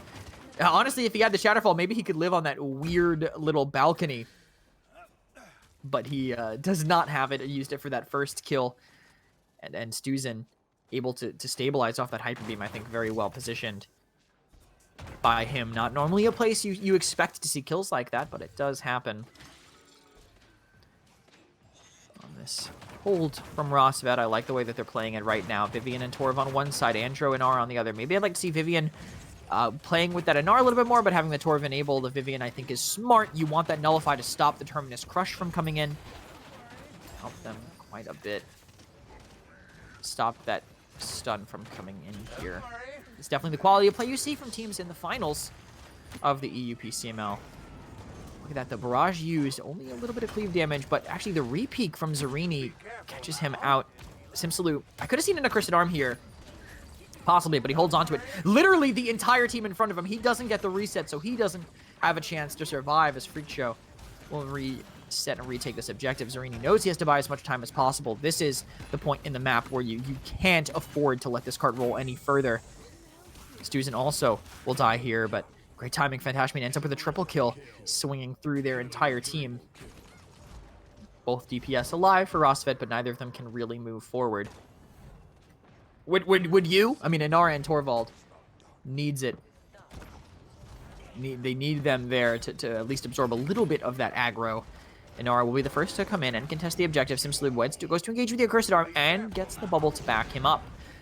But nothing will come of it. Just force the team back, but that might be enough. Just that little breath of fresh air they're able to get. Fantashmin engages. Reversal actually used, so if Fantashmin wants to res, it can work, but he will hold off on it. Knows that they need it just in case things go badly, and things are going badly, at least on this fight for them right now. Riser will get that trade kill, but Zarini could follow up on the next, but they cannot make it in. Torvald pushes onto Tarek, who tries to make it onto that objective at the end. They can't. They don't get the kill, but they deny that extension to the fight. And it's kind of funny to know that Term and Evie are being picked to deal with that Vivian, and yet Vivian 15-3. Simsalute, the one who's really being dealt with, 5-12 for him. Accursed Arms not really getting a ton of value out of that. Spawning in 15 seconds. The pressure onto the team also kind of tough to do into the Terminus, but they kind of want that threat, I think, of the Andro there to reversal that reanimate back into the Terminus. 3, 2, Once it's done with 5 ultimates up for Freak Show, I fully expect them to be able to turn this because of that. But we'll see as they move. Look at this early push on the left side. This could be it from him. He doesn't use the shield, but that means he'll have it for the respawn. Scapegoat and all of that. 2 ultimates just spent on a Vivian, who just walks away with her Sentinels still up. King Nick making it far away. Them holding on this point here. They actually just back it up. Rosvet all managed to survive. Cap time. Double comeback for Freak Show. They're coming back to deal with Simsalute, and I think Simsi being in the backline is helping them significantly here, because now they can take a 4v4 maybe up front. You'll play safe. Here comes the Seismic Crash. It catches 2 through the window, and the Fear actually knocks Riser off the high ground, so we'll have to rotate back. Look at that damage! Phobos just pokes it from the pit. The Damba snipe more than anything onto Riser, holding there on the side as King Nick shields for some reason when he knows it's going to get stunned. Interesting choice. Won't have it now for the fight, but still somehow manages to win that fight against Prephase. King Nick cleans up a second one on the point. They have to use this Reanimate now from the Terminus. Here it comes, but Simsalute has the reversal for it as he gets killed through his Siphon by the Hyper Beam. A perfect combination of abilities there. Tarek caught out by King Nick. Rosvet, doesn't matter if they can't touch the objective. They take it away with that counter to Fantashmin's Reanimate there. Great play by them, and they deserve to walk away with the first place this week, knocking down Freak Show, who will get quite a few crystals and some points for the seeding into Week 3 and Week 4, but Rosvet are the ones who will get the maximum value out of that. Again, those powerful names now, I think, backing up what it was. We saw them, I think, struggle a little bit more in the earlier weeks. I think some closer games. They also had a close game in their semifinal as well against the team that they played, but Rosvet definitely put their foot down here in the finals and figured out exactly how they want to play that. Torvald showcasing himself, I think, quite a bit in terms of strength here. I think Stuzen had a lot of hero plays with the Hyper Beam. I think he saved King Nick quite a bit when he gets dove, and it's why you can't let him really through. He is such an impact character. And he basically had the same stat line as game 1, 4-4. He managed to keep that one up and allow King Nick to be 18-3 on this Vivian. Simsalou did his job, I think, turning heads. He's the only one. Did he die more than his entire team combined? It's close. It's close, but not completely there, as the tanks on the side of Freak Show. At the very least, Tarek had a tougher game. He got walled off quite a bit, got nullified quite a bit. Not the easiest game in the world for Tarek, who absorbed so much damage along the side of Fantashmi. And Riser was the one who really ran away with the damage dealing there, catching the members that weren't getting bubbled by Stuzen, who basically negated 107,000 with his shield as well. So a great performance by the Torvald. Right in with them. Surprising to see it getting by. Definitely expect some things to change in EU, at least in that sense, as we go forward. But again, congratulations to Rosvet for really proving themselves again and putting themselves in a great position for the weeks coming forward. That is all for EU that we're going to have today. We're going to have a quick break, and on the other side of it is going to be North America.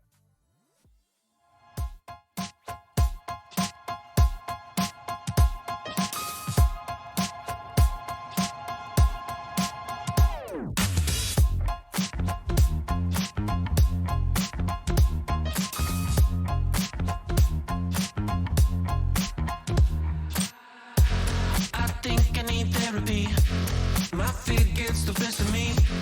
I can't seem to understand how you do this to me. You've been running in circles inside my head. Wasn't looking for love, but baby, I found you instead.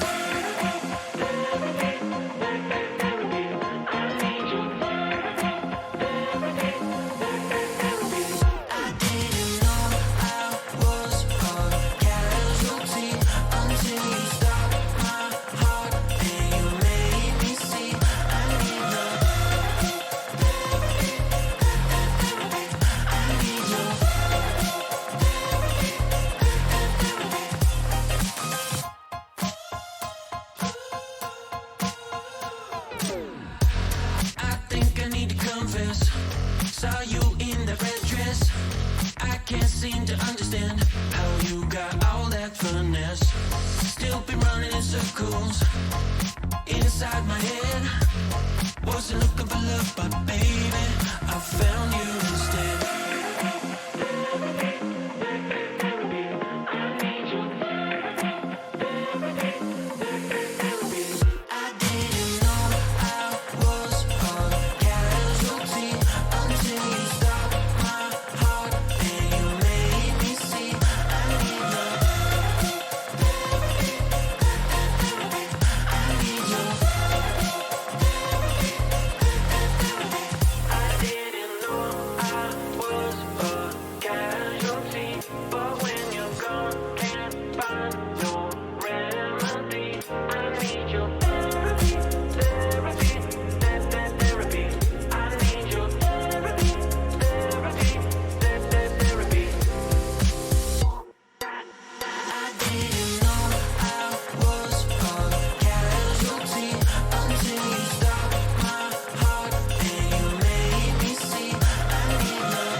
Welcome back in, everybody, to the North American side of the Paladin Central Minor League October 2nd week of the open bracket. Again, I said this before, but now that we're in North America, I might as well remind you all that as we're here, if you guys want to sign up and play, if you're the person in chat saying, "Oh, I'm better than these teams. These players suck." Prove it. Show up to the PCML. Played on Saturdays. Information can be in the chat, which I'm sure Jithins will now post as I say it. If you want to sign up with your friends and probably get your butts handed to you by the other teams in this bracket that you think you can probably destroy, Weimer versus Squid Squad is going to be the finals this week. No semis for North America, but hopefully we have an exciting finals ahead of us. Weimer was the team that managed to win in the first week of the North American PCML open bracket. Squid Squad, a team that I believe made it to semis, did not make it all the way, and this week have done it, as Team Bobby has unfortunately collapsed on the namesake and made it work. We can head into picks and bans for map number 1, whatever map it may be. I'm assuming the choice of Weimer, as they're usually the higher seed. Shattered Desert is going to be the choice for them. Interesting to see Shattered get picked up so early. It must be a fallback for them, but it's a good map for dive, and Weimer is kind of the shell, I guess, the previous shell of Speaker Lobster, aka Michael. So they have this kind of backing in that aggressive composition, although they can play, of course, a little bit of everything for them there. Zin will be the first ban. Guillotine is quite a bit of value. Get rid of it, especially if players know how to function with it here. It looks like Strix taken out, I guess I'm assuming, to target Merc on the other side. Someone in chat asks, is Wiener censored? No, unfortunately, that is just my last name.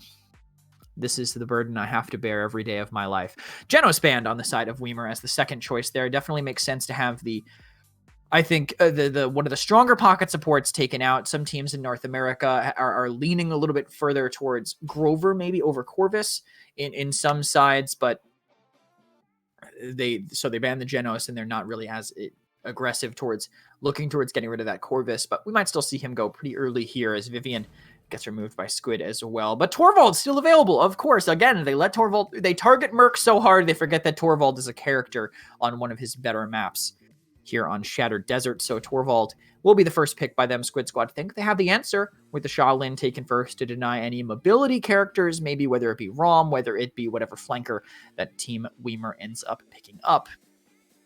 See what their second choice for it will be. Probably not a DPS. It will be Atlas. So another anti-dive character, having that deja vu setback to get to the multi-rewinds on them. Also a lot of sustain, and again, a tougher, I think, draft to play Rom into, but they will make it work. Rom as a main tank is a pretty popular choice in North America. I don't want to be the one who said I called it, but I totally called it when Rom was when Rom was initially released. Everyone was like, what do you mean he'll be a main tank? He's an off tank. He's an off tank only, but he's managed to make it work from this point on. Corvus, though, as the follow-up healer for them, I think it makes sense for them. You want someone who can spread heals. You want someone who can pocket. But as I said, in North America, Grover is kind of the immediate fallback. Again, another counter pick for Rom. This is possibly, I would not be happy playing Rom into this composition. Kind of horrifying, if I do say so myself. The roots, the setbacks, the cripples. I think he is basically not going to run all game. The Terminus to pick up into him to at least deny that damage. Someone says, Kwashi in chat says, to be fair, as an off tank, he was a beast. And he was, but this is definitely where he's kind of ended up. Victor for Merc. Again, you literally can't ban every single good hit scan backline. So Victor will get it here as Terminus shows off his big old neck on the pick screen, as Jithins mentioned in chat, and Bomb King as the last pickup.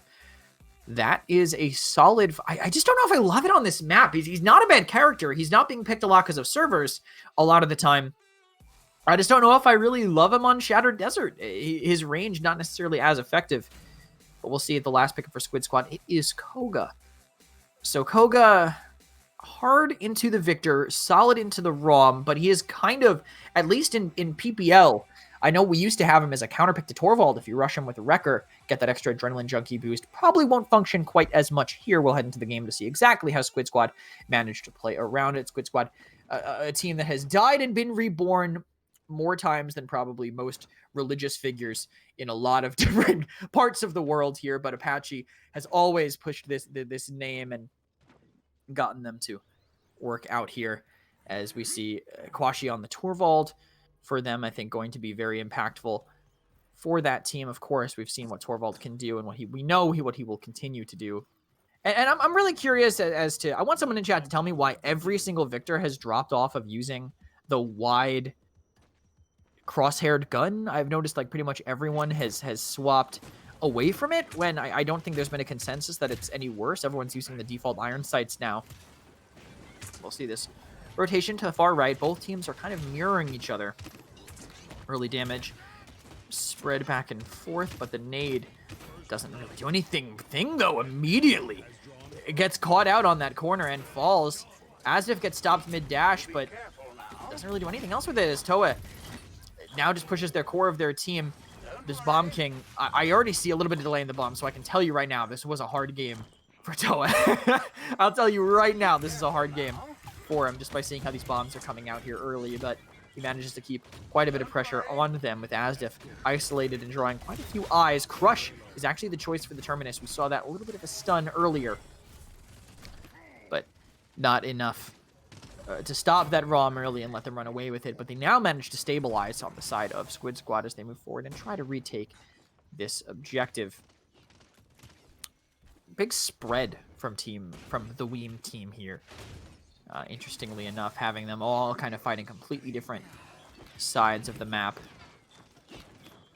They have Terminus to save their DPS as they peek here, though. I didn't realize that Wiz was the support for this team, but it does make sense. Here comes the grenade, but it bounces back and doesn't find too much as Koga just tries to do some long-range poke on them. And here comes the potential aggression from Toa here on the side, as Asdif actually catches out Thing. So the kills are going all in favor of Weimer. The rest of them having to run away, but look at Asdif's chip damage onto Wizdude. He just can't heal up. A long-range Cataclysm catches them, but doesn't find any follow-up kills with a setback. Not actually affecting Asdif. They need to peel for Asdif. Look at him. He's just dead in their spawn, but he somehow forces a whirlwind. They're afraid enough of the corner ROM, the forbidden pick, that they spend a whirlwind just to get out of their spawn door. But now Team Weimer has to leave. I mean, they can't stay here for too long, as a Crush manages to knock two of them down, and Merc will fall as well as that follow-up CC. Quite a bit of CC on their team as Apache dies here to a Grumpy Bomb. Toa trying to push, but really hard to do air debts here, but that could be so much cleave damage. Cyclone Strike gets forced out again. So many defensive ults being used out of fear on the side of Squid Squad. This Atlas caught out. Wizdude gets the poke over the little edge there with that, I think, axe on him. He can't hide from that. Asdif wants to buy just a little bit of time, but he will get taken down by all that CC coming in from their team, as Squid Squad now managed to resettle and want to probably figure out a way to keep this held, because it seems like it's dire quite a bit of the times. The Team Weimer can literally just use an ultimate and probably turn this in their favor. I'd love to see it, maybe a Torvald bubbled, speed boosted King Bomb coming in right now from them, but they're holding on to it. King Bomb maybe being saved for a defensive use instead, as they have this pocket here. Still on the far side, wanting to hold off on it, but Thing actually just standing right next to a bomb trap. He's getting really aggressive, but it'll actually kill Merc with it, and an Exile used defensively from Squid Squad to maybe stop touch on the point, but Asdif is there, being siphoned on by the Terminus. Not able to shoot onto Thing, who's the target of this term Siphon. Cataclysm somehow kills Thing over that. That is, Asdif has probably played a lot more ROM than I have at this point after seeing that. But that's an ultimate that they now won't have for this. That's trying to buy as much time as possible. Merc, though, putting in a lot of damage, but he is the primary focus, absorbing that from Asdif. Dink dives in and finds him behind as well, with Asdif doing so much damage. Crush and Setback go on the same target. Squid Squad unable to push that any further. Can't make anything else happen. Dink 5-0 on this Koga. I thought he was been kind of quiet, just killing people that weren't paying attention, but he has been able to, I think, have a bigger impact than I initially thought so far on this. Wizdude also undying. I think the spawn whirlwind probably had a little bit of something to do with that. But Team Weimer have a few ultimates in their pocket here, only spending that Cataclysm earlier to get that kill onto Thing. Exile was the use by long shot. A nice number of credits for him, but nothing too high for him to purchase anything right now. But Reanimate, I think, is the name of the game for Squid Squad. That is going to be what carries them forward to this if they having 2 tanks on the objective, while effectively only 1 tank on the side of Weimer, with Torvald being in the game, effectively a double support. But we'll see the space that they managed to take. Again, a great engagement would be a bubbled King Bomb. 50% speed. We'll see exactly how much Toei is zooming through. Just ignore him, isolate, and kill the Shaolin. Maybe could have gone for the team, but definitely smart to not take that turn with immediate death onto Apache. They need to get cap time here, I think, to not make him want to reanimate, but he doesn't reanimate anyway. I don't think either team remembered what side of the map they were on, honestly. But that now space being taken again by them as they manage to go forward, get some dismounts early, hit scans, do get long shot as well, so no one's left and think we'll have to spend this heat haze early as another whirlwind comes out with Asdef wanting to get aggressive. I don't even know if they can touch. They get a kill on the Bomb King. Apache's trying to make it in. A Hyper Beam looks like probably in the cards soon to knock them off point, but Kwashi's holding on to it for quite a while and didn't even use it. Apache makes it to the point, kills Kwashi. They're going to run in and retake with Hyper Beam still being held. Really not sure about that decision as Merc now coming from the respawn to try to get some damage on Asdef, turning a lot of heads and actually getting an opening pick for them, and they leave the objective for it. Toei walks onto the point, forces them back on. Apache gets stunned. Merc trying to thread the needle and get some extra damage in. Merc is doing so much to them. Kills Wizdude. No one is just Torvald helping him, but nothing else really happening. Here comes the Hyper Beam. Finally, Apache can't land from his Shatterfall, and he might not make it back in time. I think Dink is going to have to throw himself onto this objective, but he doesn't have what else he needs. Cataclysm catches long shot from Asdef. Apache is so low, and the entirety of Weimer is just death-falling on this objective. They make it happen. They capture the point, and the rest of the kills will now snowball as Kwashi Merc find 1 each. Wizdude will likely fall immediately here with Toei getting aggressive with his DPS buddy Merc. Dink, one of his only deaths in this game so far. They will manage to keep up this push that they have going so far. The card uncontested so far. Squid Squad needs some respawns and needs some ultimates, I think, if they want to at least. Even the playing field here as Weimer now has another King Bomb. Again, I would love to see. This is, I think, a great place for a bubble-boosted King Bomb. That speed going to be hard to deal with as they run through. Merc running away from that dive by the Crush. Solid pick. Dink should follow up on that kill, but the life steal from Merc is more than enough to let him have it. But he stands still. Dies to Apache. Tough one on that. And wait, did Nagel not turn around before using the projection? He manages to stay in the fight, but no one's really there to peel from. Apache now on him. He might just end up dying, but they actually came back and peeled for him. Bagel made it up top. Apache couldn't cross that gap. We'll survive here. Long distance bombs right now from Toei, just forcing thing back into spawn, but not necessarily doing damage. And now, dire for Squid Squad. They have to make it to this point. Will they even make it in time? Apache does, but he's already half HP from the damage that has been dealt. Early sand trap above. Looks like Torvald caught out. 2 people stacked. Merc gets 2 with the brush. Couldn't even get a third onto Dink here. The Koga falls. An effective quad, even though 2 of those kills were in slow time from Merc. That will still boost his credits quite a bit. You're not unhappy about that. 12-5 now for this Victor. A great map for Vic here as well. And Dink with a fantastic start has kind of skidded to a stop here. Now the rest of his team's trying to push him across the finish line. Still positive, but 0-4 for that round collectively. This Koga definitely slowing down as the cauterizes and the Chronoses come online, I think. But a lot of ultimates for Squid. Only thing they're missing is what I think is probably the most impactful. They don't have the reanimate. That is going to be a tough thing for them to deal with. I think they have to, if you're on the side of Weimer and you know he doesn't have res, you just focus him, right? You just look for the Terminus, get him out of the fight, and then kill everybody else.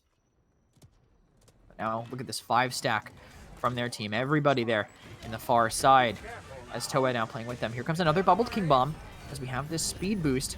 Him going deep, actually. Does he know that the setback was there? But he goes Wizard through the whirlwind! You played this game enough, Wiz! You know that doesn't keep you alive through that, but he spends the ult anyway. Tua might lose the thing with this heat haze, but Kwashi manages to peel for him.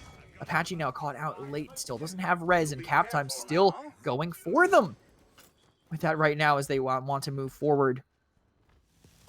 Take this ground. They have this side of the map, but I don't know if Squid Squad know that the right side of the map isn't being held whatsoever. Every single player is on the left, but that's kind of the way that a lot of players default to on this left side, so maybe it makes sense for them to be stacking it. Thing just can't find the damage through that Torvald bubble and everything else that's in the way. And now maybe, again, Hyper Beam not available yet, but they're shooting this Terminus. He manages to make it to the point, but he dies before he gets the reanimate. That's going to be so crucial with Toei. Pushing into the backline, Dink just desperately trying to find a kill, but he will go down to everyone there. Entropic Breach on the objective. Long shot falls, and it looks like Weimer, with Grover being so close, just not close enough, cannot make it to contest this. It was a great map for them, I think, from start to finish, the way that they played it, the way that they used those king bombs, the way that they used their ultimates in general, and their focus. I think the fact that they looked for that turn when they did, make sure he doesn't have a chance to get any of those reanimates off really safely. I felt like the Terminus's pressure was good with Crush, but they ignored him when they needed to, and they focused him when they needed to. So overall, good play by Weimer, definitely showing their strength on Shattered Desert, being this map that they wanted to pick here. We'll take a look at the stats and see exactly how things shook out. Only 1 death for Bagel across all those rounds. I think impressive game from him. Atlas definitely struggled, but of course he did. It's a really wide map.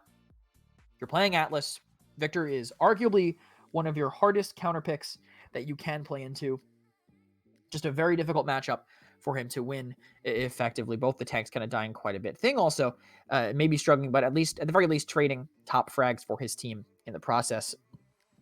But Merc and Toa getting the target of those bubbles, a combined 26 and 11 for them. I think definitely powerful. We'll stack up there for them. Both DPS also quite a bit of damage, but of course, when you're playing into a Torvald, you're going to be getting out damaged. I think significantly 77,000 damage effectively removed from the game by Kwashi on that Torvald. Thing and Dink, of course, doing a decent amount of damage themselves. Just very hard for them to kind of equalize against a Corvus Torvald combination. On their side, Apache low on damage, but I think that's expected for a Crush Terminus. Having a hard time in that game in general. We'll head in now. I think Squid Squad, they had a solid semis into this. They should be running hot, but still a hard game here. Their choice of map will be Splitstone Quarry, where they think they can maybe turn the tide against Team Weimer and find an answer to the draft that they have. Maybe we could see ROM banned, because clearly 4 or 5 different, CCs are not enough for them to actually win that game out. Hopefully we can head into picks and bans soon to see exactly how they're going to approach this, if anything will change up for them. We can't head into picks and bans right now, actually. It is going to be Squid Squad with the first pick here into them. I wonder if they're going to ban anything differently. Corvus, I could see maybe being removed. I could even see them going for that ROM again. Again, like I said, those multiple stacks of CC, just not enough to actually fight it out. First pick might just be a very strong thing. And okay, I have a question. Questions are being asked to me in chat. Normally, I don't like to answer chat questions because when I'm doing PPC, because those go on YouTube. Someone posted like a Taco Bell burrito in a Discord. They're asking me what the red strips are. They're just tortilla chips, guys. They're just red strips of tortilla chips. Come on. It's not an opinion. It's literally, they're just tortilla chips. Please. They're just tortilla chips. Okay, I'll go look at the picture while these bans happen around me. It's not bacon. I've eaten that burrito. Maybe not that burrito in particular, but I know for a fact I lived close enough to a Taco Bell when I was young and had just enough money to buy Taco Bell that they put red tortilla chips in burritos. Strix and Vivian, hit scans are going to be the first targeted bans here. Ruckus, not normally a ban we see outside of the EU, but they're targeting Kwashi on the other side. Just played it quite a bit. And Team Weimer know that Torvald is not going to be the pick.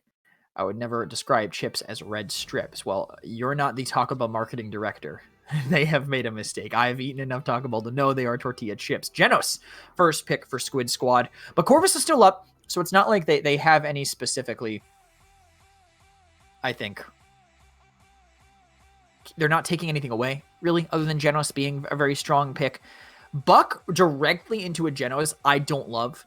I'm not necessarily happy about that, because I think Genos is a great pick into Buck. Being able to stop him mid leap. If you run some grip range, it's a lot harder for Buck to actually find any kills or anything with that being stacked up. Give me one moment.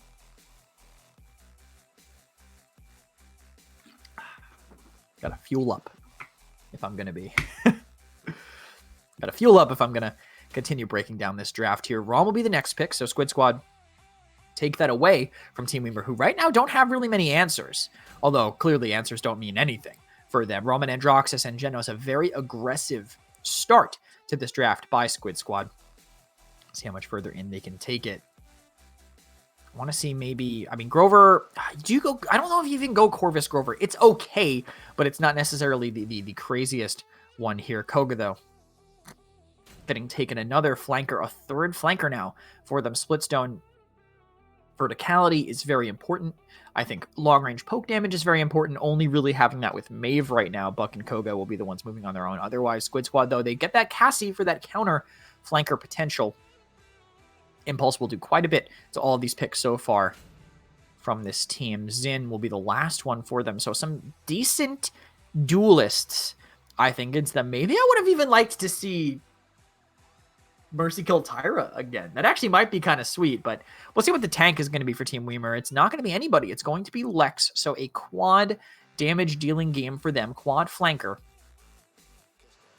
Buck is the closest thing they have to a tank, but my problem here is I think you play this not with a Corvus. I feel like your Corvus is going to be so open to a lot of pressure, and that Rom and Andrew are going to have a field day unless they all peel together. We'll head into the game and see exactly how my namesake decide to play with this unique draft of quad flanker. Take a look at the talents if there's anything different. It is going to be Bounce House for Bagel into Genos, which, again, very difficult for them to do. Someone in chat asks me, when are you going to fix the PS4 login issue? Well, see, here's the thing.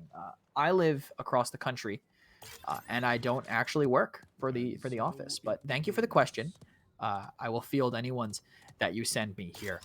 4 flankers. We'll see how they play it out, if they play inside Quarry, and how aggressive they're willing to go here. Apache is going to stall them out, and they have to play another lane. As long as they spread, they should be able to win these fights. They literally, again, have no way to deal with this Andro who knocks them, this Rom, excuse me, who knocks them down. Merc will be the first one to fall as Dink just walks on point, because why not, right? Early damage onto Corvus forces him out as Kwashi gets a trade, but trades I think are still going to be better for the team with the tank and the Genos healer right now, keeping that damage kind of firmly in their favor. Cap time, of course. Point tank Cassie now being played by Squid Squad as they end up capping this here early. Burst onto Merc. He's really struggling, I think, to break his way out of this inner quarry area. Look at this, so they send both flanks in. I can't believe that Yomi didn't just get a double kill, but not necessary, I guess, for long shot. They try to dive him, but they just end up falling themselves. But they just can't cap because of all that damage that they will have. Again, General Script is great here. Kwashi literally just runs rampant through the team. He gets a triple, somehow effectively 1v5 and walks away. Unfortunately, though, bad RNG for that Mark. He doesn't get the person who fights him, so he can't get the lifesteal and keep himself going. They'll have to cap here, but again, it's very difficult for them to do it. Toei gets in the back and finds one. Kwashi really ends up flipping that one around. We'll watch Zin on the rollout here. Nice little breath of fresh air for me, but he does make it back in, and now the action will begin again. Park jukes the heavy swing. Look at this long shot, completely isolated, has to run away again. This is what is this? I think the quad flanker is a counter to them having the.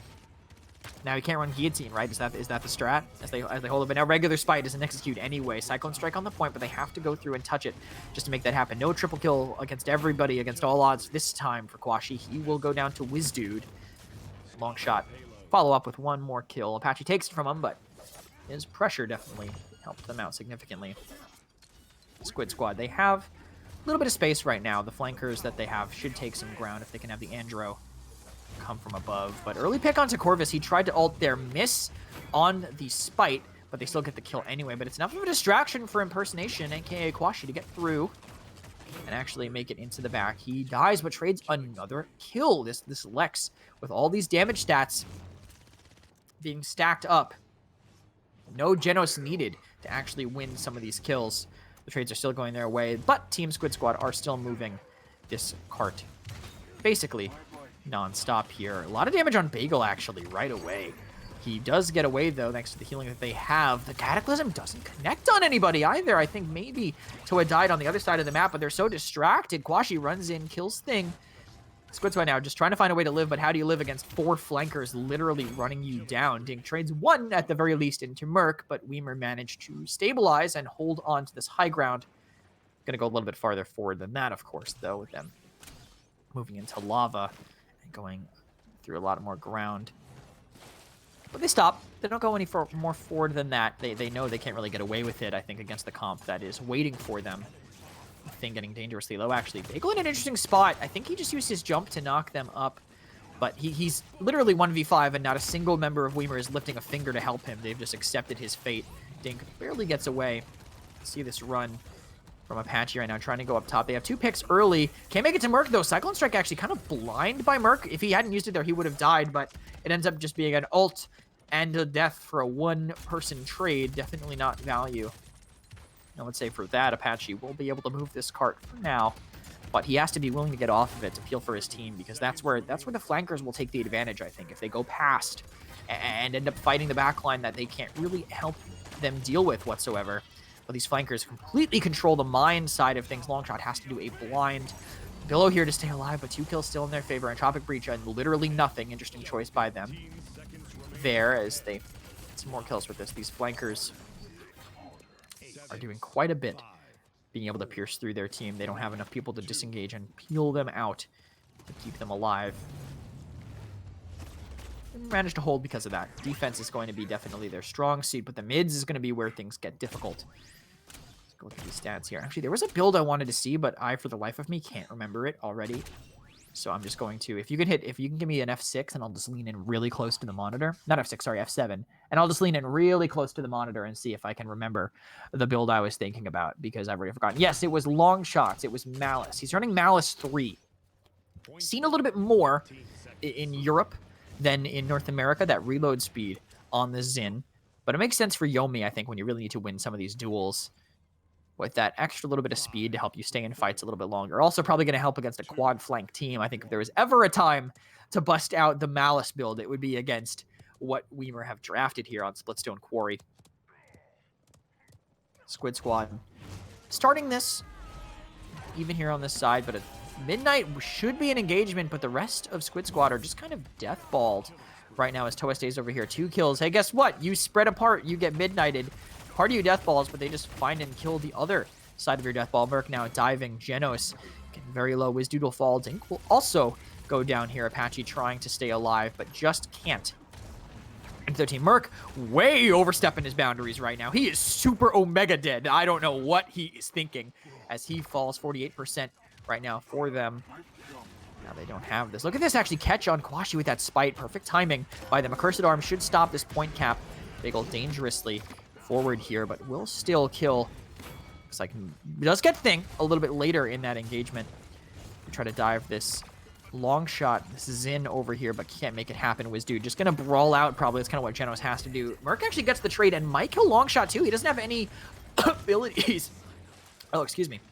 But it's just a distraction for Kwashi to come back in from the side here. See this Squid Squad still trying to deathball here, but Apache really deep. Might just get executed here, but Apache's holding, the impersonation is holding onto it, actually, for maybe another day. He could dive here, get 2 kills maybe, but he uses the in pursuit instead to find his own. Excuse me for a moment. And try to reach on the point. Toa finds another, and they just can't stop this Lex in the back line. One of the highest win rate champions in the PPC right now, and it's working here in the PCML, him with a 58% win rate. Not as close as Torvald being the most winning champion in the PPC at 67%, 5%, 6%, excuse me, more than his second closest. But actually, now that I look at the PPC win rates, Weimer has actually drafted the most winning champions in the PPC. It is Buck, Koga, Maeve, Lex are all one after the other. So the tier list draft from them right now, and it seems to be working as they have an advantage so far here. Cassie getting some early damage, but they can't really find any kills. Look at all this lifesteal that Kwashi's able to get with this Lex build. The Hunted, a fantastic card that is being used. This early kill from Longshot onto Toa. I did not realize that the flank was coming in here. See this Thing just getting a little bit of poke damage, but they have to engage for everybody, I think, to move at once. They can't really go early, or else the chaos that their comp creates will not function the right way. 1-for-1 trade, but a Midnight should start things up here. Long shot caught out by the spike. Catches Toa in midair. He might still kill him. The pounce does get that kill for him. Not much health remaining, but able to get a little bit of self-sustain here. Needs a mark from Corvus, but doesn't actually need it. I guess a second kill for Toa so far in this fight as Bagel Disengages 2 players alive right now for Squid Squad. Andro and Geno sitting in spawn, but Merc feeds again. Right towards that door without anybody else there waiting for him as Kwashi tries to push up here. Time and Space doesn't connect on anything. And disengaging Toei. 2 more kills for them, though, right now. Bagel has to use that Buck Wild to maybe kill Apache, but he's just going to run in circles around the point. Wait, he stops it early because he had to stay in range, and then Weimer just push it in. Right now, a ridiculous, honestly, push by them. I wasn't expecting that to happen. I thought Apache would keep running in circles, but he has to cancel his dash so early. He dies. And look at these stats right now. Kwashi just running away with this. If I can see the damage charts, if I can, with the number 2, I would love to see how things are looking. Merc actually very close by to how this Lex has been so far, but 600 damage split them is still a lot for them. Bagel is the one who's struggling the most, but I think he's more the initiator, right? He's the dive tank of their team, the one going in and effectively absorbing the aggression 5, 4, for the little bit of 3, 2, time that they need. 1. We'll see if Squid Squad change up anything. They are down 2 ultimates, no spite, no time and space for them to play off of here. Though I don't really know how much that would help. Scout is going to be, I think, very impactful, though, because it's effectively the no-fun ultimate for the 4-flank team, who was clearly trying to have fun with this draft in the first place. This thing has to back up. Bounce House countered! Oh, never mind. The Bounce House. I thought he would counter the knockup, but there's just too much damage from the Buck. Thing just gets deleted from this universe. Longshot playing point tank here with double comeback. I guess it makes sense. You got to play off that every advantage you have, but Toei just ignores him. Kwashi gets the next one here as well as Apache just trying to live on this high ground. Mark will get this kill almost certainly. Soul Harvest definitely not enough. He is staggering him out. For now, he does die once Toei comes back. I was just going to let that one kind of breathe for a minute there. Thing needs to get something with his accursed arm instead of just staying alive from that initial dive that happened. He managed to hold on to it, though, luckily, because Bagel killed him so damn fast. Coming over here, just trying to snipe the point. How he can hold this again. This accursed arm is just really not hitting the same way they need to be. Long shot, very low. He will go down. Advantage right now towards Team Weimer. Bakwashi should fall here now, backed up by that Void Grip. Apache made it back. That stagger, just not enough. As both these flankers are still poking on this objective. We'll see if they can touch here.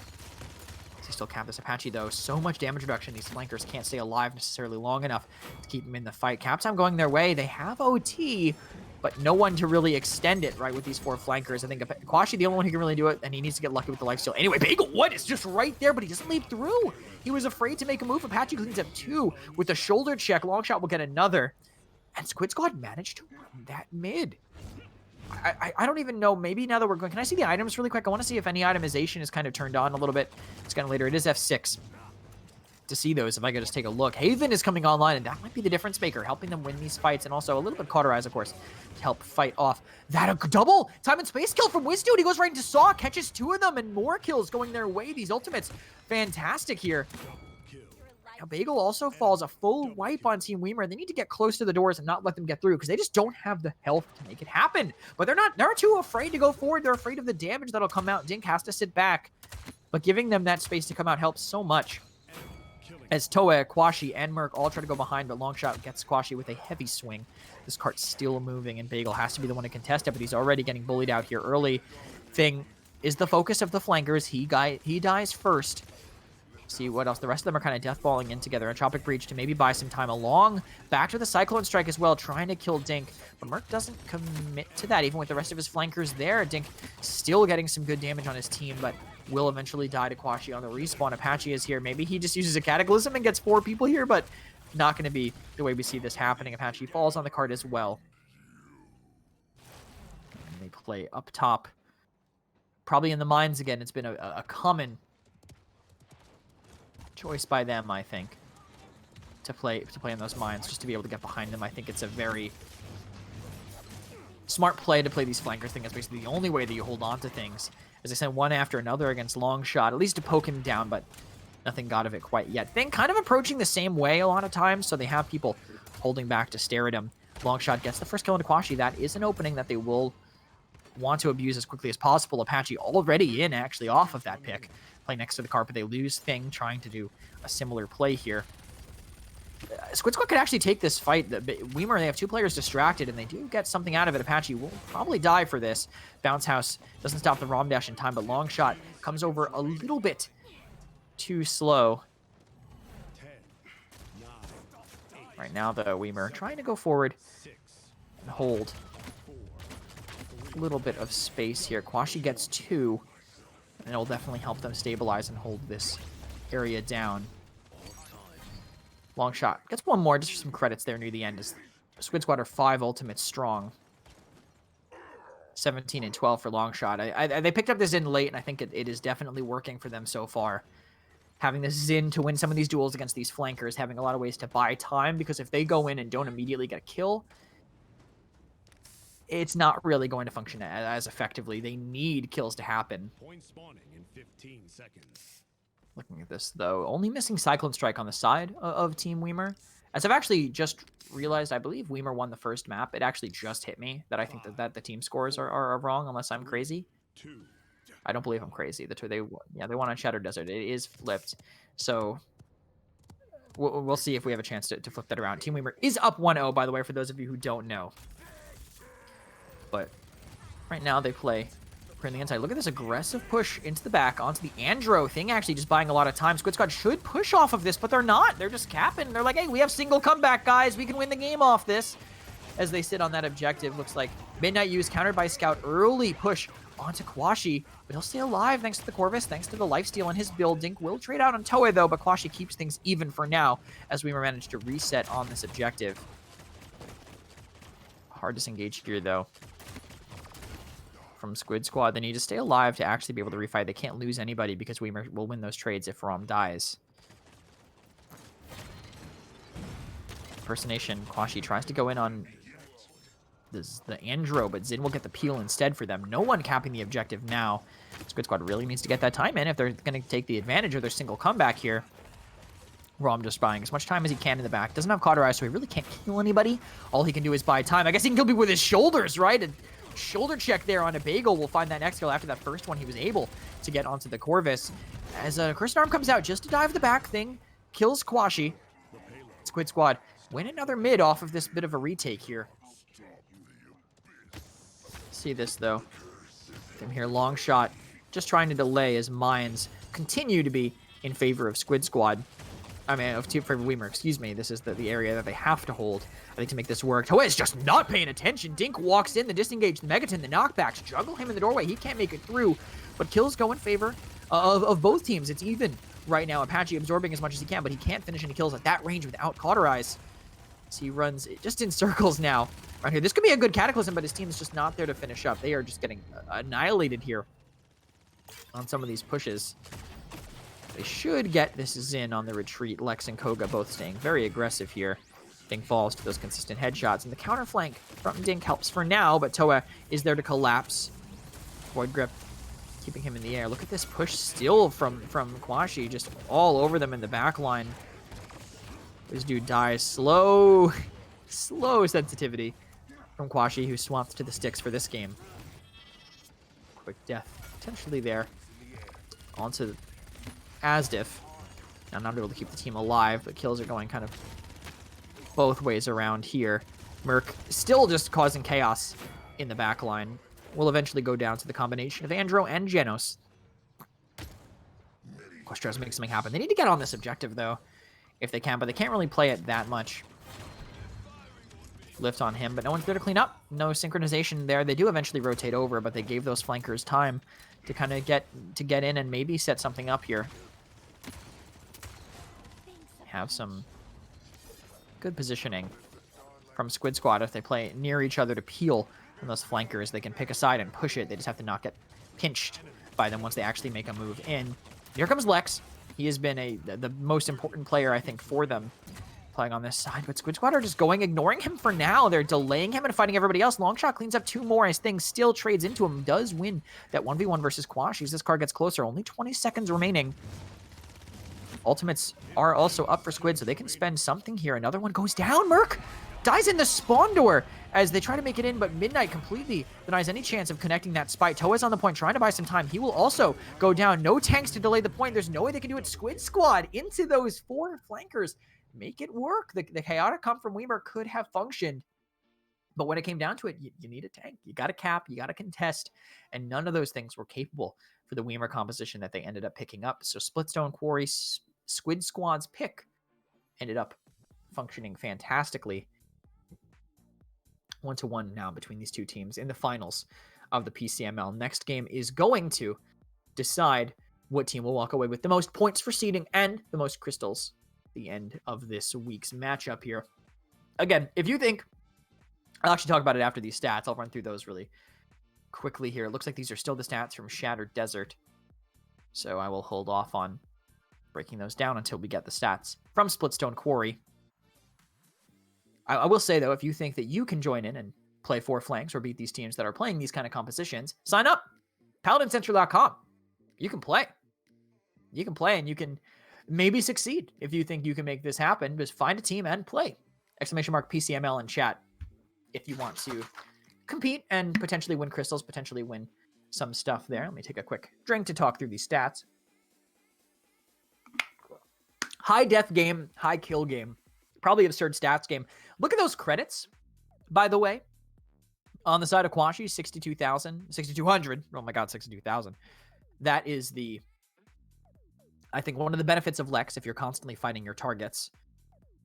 A lot of negative KDs on their side, but they were kind of all collapsing on top of each other. I think Dink and Longshot were the ones that definitely helped their team stay in it. And WizDude also not dying that much. 44 assists for him. Apache also bottom deathing.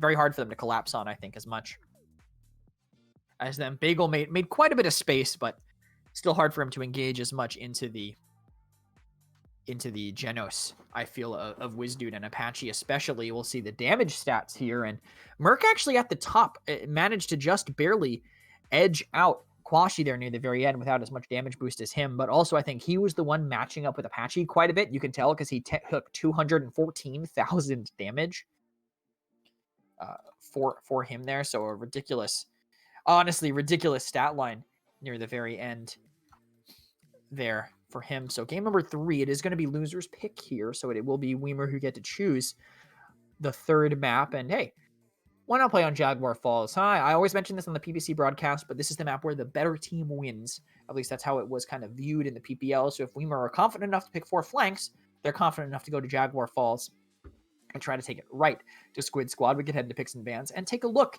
at how they plan to adapt their choices here on Jaguar Falls. First pick here. I mean, Torvald is still going to be... Torvald, Genos, Corvus are all still going to be impact picks. Excuse me while I stop myself from getting flashbanged by God. Oh, I only made it worse, so I'm just going to leave it. Why not at this point? The sun right in my eyes for the remainder of this set. Luckily, we only have one more game left for me to lose vision in my right eye. Then it'll be the first ban again. After how Longshot played last game, you just don't want to have that, I think, in the game. After he was able to slow down that quad flanker composition, Torvald, of course, ends up in that ban phase. And Corvus also there. So Corvus, not as prioritized necessarily in North America, with Grover kind of being picked up a little bit more. But if Vivino will go there, this leaves Genos open. And this has got to be like a snap Genos, right? With Corvus and Torvald banned, Genos is so impactful. Unless you want like a ROM or something in that lane, or a certain hit scan, I think you gotta pick up the Genos first pick here. With how these teams have generally been prioritizing, they do it. Of course, Team Weimer, they get that last remaining pocket, and Squid Squad now need to find something that'll help them here. Grover makes a lot of sense. You don't want to give him Genos Grover, and it could be ROM as the next one. Apache seems to have some success there. I promise you I have not seen the drafts. I promise you I haven't seen the drafts. Weimer now, with their response, I would maybe expect to see... you could see Victor going here, maybe Tyra going here, one of those hit scan backlines, or actually Strix for Merc would be an interesting choice as well. But they get the point tank that'll work the best with the Genos. They get that Fernando. That Immortal will help quite a bit, I think, into the Squid Squad lineup, and the Shield will also help quite a bit, and Victor, so they can give Merc that hit scan backline. I just didn't predict the Nando going there instead. Squid Squad, if you want to deny something from Team Weimer, you have to take a flanker here. And I think then you go for your probably other tank if you do double tank. So I would maybe see Inara and flanker probably Androxus, just judging by how they've played a little bit before. Would make quite a bit of sense. Bomb King, of course, if the servers are functioning, then you do want to be playing him on this map, especially that AoE control that he has around corners does help quite a bit. So no flanker needed. And no Inara, we're going to see Terminus instead. This is kind of another thing that's happening in North America and Europe. Terminus rising a little bit in prominence when you have that chance just to be able to siphon on people, keep them alive, and kind of have a pseudo pocket on your team. Cassie will be the next one for Team Weimer, having the big game maybe to deal with the ROM, or maybe just impulse to trade a little bit more. One last pick left for Team Weimer, and they have Genos, they have Nando, so triple DPS makes sense. Give Quashi that Lex and let him run rampant, especially when that ROM is going to work, I think, fantastically. One last pick remaining, and it is the Tiger. Tiberius here. It will be the final pick for Squid Squad. Not something you see as much on Jag. It makes sense. I just don't really know if I love it necessarily into what they're playing against. I think the ult is solid here. I like the fact that you can kind of like quick cancel it up top. You can use that mobility to do some cool little plays where you go up top. But I still think Lex might beat him out even with combat trance. The idea of the heavy blade double slow onto Nando maybe is one way to run it. Predatory instincts to poke inside the rooms could work against the Genos. The more I think about it, actually, the more I like it. I was thinking with the original, with the Tiger's Fury, but with predatory instincts, with that double blade reset on combat trance, with the extra bouncing, I get it. I think. I just don't know how I feel about it. Getting rushed by Lex, getting rushed by Cassie. I feel like when combat trance is down, he might get pressured a significant amount. But we'll see what ends up happening here. Rom as the solo tank can be pretty good for them. We've seen him make a lot of space here. We can head into game, actually, and see exactly how this will be played out by them. Grover, to keep the team alive in their core predatory instincts, will be the pick from Dink, as Crush is picked up by Apache. Normally, I only see that as a counter to Rom, a counter to Vivian, but we're going to see it in a little bit more flexibility here against some more stuff. Nope. Oh no, sorry. I thought he switched to Enforcer. My brain is doing okay right now here. And it actually will be Tigron's Fury. I would really like to see Predatory instead, but Dink kind of bouncing back and forth here between the two talents. And they do roll out with Tigron's Fury. That AoE maybe help follow up on some kills, but they already have Bomb King for that. They don't really need that necessarily. Early aggression on the left side, it looks like from Team Weimer. Cassie running right to the back. Dink has literally no idea because no one was spotting this. Here comes the early damage from the Cassie, but he has to run away. Toa can't follow up on that kill because of the way that they played it. Squid Squad just kind of deathballing around this objective, but giving up cap time to the Nando. Asdev just standing there on that point, but actually Dink gets the better of Toa. That initial fight that could have gone so far his way ends up being a 1-for-1 trade, but could have been so much better than that. But Quashi finds another, literally rooted, standing still manages to kill him. Thing lives with 7 HP. Dangerous, but Team Weimer managed to cap here. Merc could choose to stand behind the shield, but instead takes 2 steps forward and takes damage instead. So they managed to keep this cap going. Toa controls the right side. They have decent coverage from the team right now. No one watching the left, but they have a little bit of space to keep an eye on that as it gets so close here. 87-93. They knock down the Nando shield. And now he has to run into the team. They need to have a collapse now if they want to save Asdiff.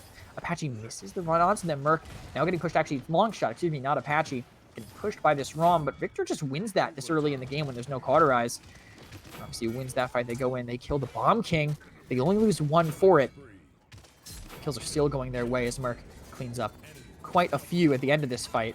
Dink left to combat trance, jump away, and Team Weimer will get the first point here. They never really looked out of control. Every time they lost someone, it was immediately traded by their team. Quite successfully. It's early. The Tigron's Fury gets some decent early damage, but not too much. Here comes the Crush deep into the backline. It will let Apache get that kill, but the trades are still in favor of Team Weimer with the first couple kills that they managed to get here. Quashi runs behind them as both tanks stack the same lane for some reason, opening up a lot of space for the rest of them to take. Here comes the Immortal, which will actually save them from this Crush. Apache will die in the back. Asdev is getting stuff stacked on him by Thing on this Bomb King. So things will slow down a little bit. They don't have a tank to move the cart. Merc could have done it. Mounted pass to take this area over here. No cap time happening yet. Even though both tanks are dead for Squid, they need to move this cart. Now they are with Bagel on this objective. But Apache's back up. They missed out on a little bit of time. Fernando's back now, and they can maybe make something happen. Toa caught out, though. No one else on the right side to help peel him. And that Rom will just walk in and take him down. But Kwashi on an early push. They have to have this Siphon here because look how quickly he died. Siphon barely saving him, and Kwashi will go down to the root and combination from that. Asif tries to make it happen. They force out the Whirlwind at the very least, but that is a very successful defense from Squid Squad. Only one ultimate spent here. Actually, two, I guess. The Blade Dance went around just a little bit there near the end. A minute remaining for them. Hold on to this space. Let's see. Time and space is also available. We'll see it comes in, actually kind of sneaks under the floor, and Bagel takes down Wizdude. They have no heals now on their side. Only Rom self-sustained barrage. Maybe catches Dink, but he jumps away. And Kwashi wants to probably just run in with this. I mean, I don't see why not, the way that they're playing this. They catch BK getting hard siphoned on, but BK might be going a little too forward. They bait them in. Now they're coming completely surrounded. Crush used to fight onto Toa, but Toa has to roll out. A walk back in. Apache, he needs to get walked at here. He's low. But Kwashi sees that the Grover is kind of in the open. He's just kind of turned them around. There's no Bomb King, so we can try to stay aggressive. Reanimate happening in the sky, but it's too far away. Apache doesn't do it in time. And Team Weimer, they get the Reanimate out, and they get the cart to roll right in behind them. That's brutal. That's worst case scenario, honestly, for Team Squid Squad, going down a point and losing Reanimate. All they have is the King Bomb and the Cataclysm here, and soon to be the Blade Dance, but that's not really the most impactful. It's some CC, but a lot of resilience already getting built by Team Weimer. Asdif with Result 3, Merc with Result 3 even. With the crush aggression from Apache that's been a problem for them so far in this game. We have a plus Squid Squad wanting to figure out exactly what they can do to maybe fix things after how that last round went. Losing someone early to that time and space was brutal. Wizdude has to be a little more careful with his life because he's getting caught out by those. He's getting caught out by Kwashi, diving in as well into the back line, kind of just isolating and picking off solo targets. Hard game so far for Wiz on this Grover. Maybe needs a little bit more peel. Have BK play a little bit further back and have Turn maybe play on top of this Grover. The Grover damage is decent. The countdown ends with them on this objective. Look at this push though right now. King Bomb going way into the back, but no one really supporting him. They get Toa at the very least, but count time still in favor of Squid. If they keep their poke up, this can still be decent for them. They give up the cap now with the full surround happening by them. Mazda puts himself in the way of the team. They run past. The Cataclysm comes in behind and kills them. He just can't stop them. Blade Dance happening now as well. But again, Kwashi gets the benefit of Wizdude on this Grover. But unless he just stays alive and kills the entire team, unless a miracle happens right now, honestly, I don't know if I see Weaver staying in this. They have everybody holding in dark, the cap time, double comeback, their tank died super late, someone else is going to have to come in, now they're just feeding the Siphon, but it actually forced Apache kind of off the objective, but a Grumpy Bomb in the way catches Toa, but the double stack doesn't happen, and the Immortal will keep him alive through the CC. They used a couple things, but they need to find a way to turn this afterwards. Term Siphon extending the fight so much, Kwashi's in the middle of them, catches Wizdude again, constantly getting the better of them. Someone is really low over there. Asdif catches Apache, Toa really escapes from Thing, and it's just Thing alone on an island. What a perfect Immortal to keep him going. Merc gets 2 kills at the end of that. And this Grover is just getting bullied so hard. No one on the team is keeping him alive. I think he's just like, I'll finish the cap, guys. And ridiculous turnaround there near the end. Dink gets 1 more kill, but a 3rd point straight for Team Weimer. As Asdif now has to disengage. That Immortal doing so much to keep him going. Kwashi trades his life 1 for 1. Which I think is not great for the offense. Hard is still quite close. Let's see the way that they hold this term is playing right on top of this BK, and it's good sometimes, but I feel like they need to, again, help their backline just a little bit more. Kwashi is kind of having a field day with this damage boost and this lifesteal boost. On top of this, here comes the time and space. It actually doesn't kill Dink, but Merc gets him with a nade afterwards. Perfect play there. Wizdude takes a lot of damage from this Lex. They know he's there. They're stacking everybody. Asdif is behind them now as Wiz tries to get out, but he has to use the Whirlwind to do it. He might just die during it. They don't shoot the same target, though. They just get 2 people really low and let the Whirlwind save them both, so unfortunate by them. Kwashi just living in the middle of their team thanks to all this lifesteal. Has to keep shooting Thing. Literally doesn't have a choice for that extra bit of lifesteal, but Dink catches Asdif here. Toa trades 1 more out for them. And actually, if he wins this 1v1 versus Dink, no, he won't even take it. I think that's smart. Just want to risk it, but has to use this to keep himself going. But a lot of damage from that blade might make this doable. The long shot overextends into the back line. Lifesteal from Kwashi will help him stay in this. as Toa narrowly escapes from the bouncing shots from Dink. We'll see this right now with the position that Asdif is taking. Takes early damage, but he's distracting a lot of them. And look at this. Kwashi runs in. No one's low enough for him to ult. And he does get caught out, but saved. No, Longshot does get that chip damage, but they're not looking at Toa now, who's made it over. These roots from Wizdude are so impactful now, which is why he has to stay in the game. Look at this. When they get these roots, when they get cleanup on them, they just win fights. Wizdude is such an impact player when he's actually able to not get rushed down and killed immediately by Kwashi. Dink also impressing so far on this Tiberius for Squid Squad. Now they have to play back near this objective so they don't get surrounded. But I like this take so far by them. I think having the Victor, excuse me, playing on that left side can catch them and burn them down potentially. But another pause here by Squid as they figure things out. Grover is in the game, so definitely not surprised to see as many pauses as we have here. But Squid, I like that they kind of went forward and backed up. I think they need to have that Terminus playing close to them, so it's good for them to be a little bit closer. Wizdude catches Kwashi out again. Merc just running in. Okay. I mean, sure. He tries to follow up on what Kwashi was doing at the start, I think, but Kwashi died so fast that Merc ended up being kind of really isolated there. Kwashi back from the respawn now. Unable to get that kill, but neither trade either way.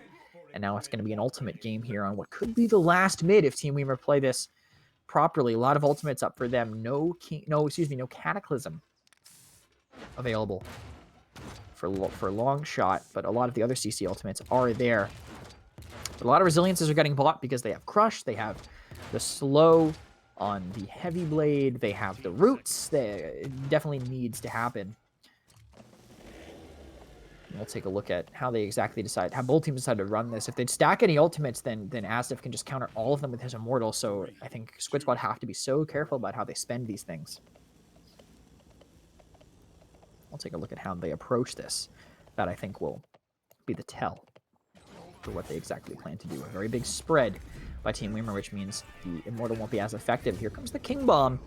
On to no one. Looks like the Immortal counters it. Maybe it didn't need to be spent, actually. Asdif might have lived, but Asdif gets the kill on Thing. Time and Space connects onto Longshot, it looks like. It helps him get that follow-up kill. Bagel now, with his team, they already have 2 early picks. They just need to contest. So Asdif is now there to do it. Apache gets knocked low. Has Reanimate.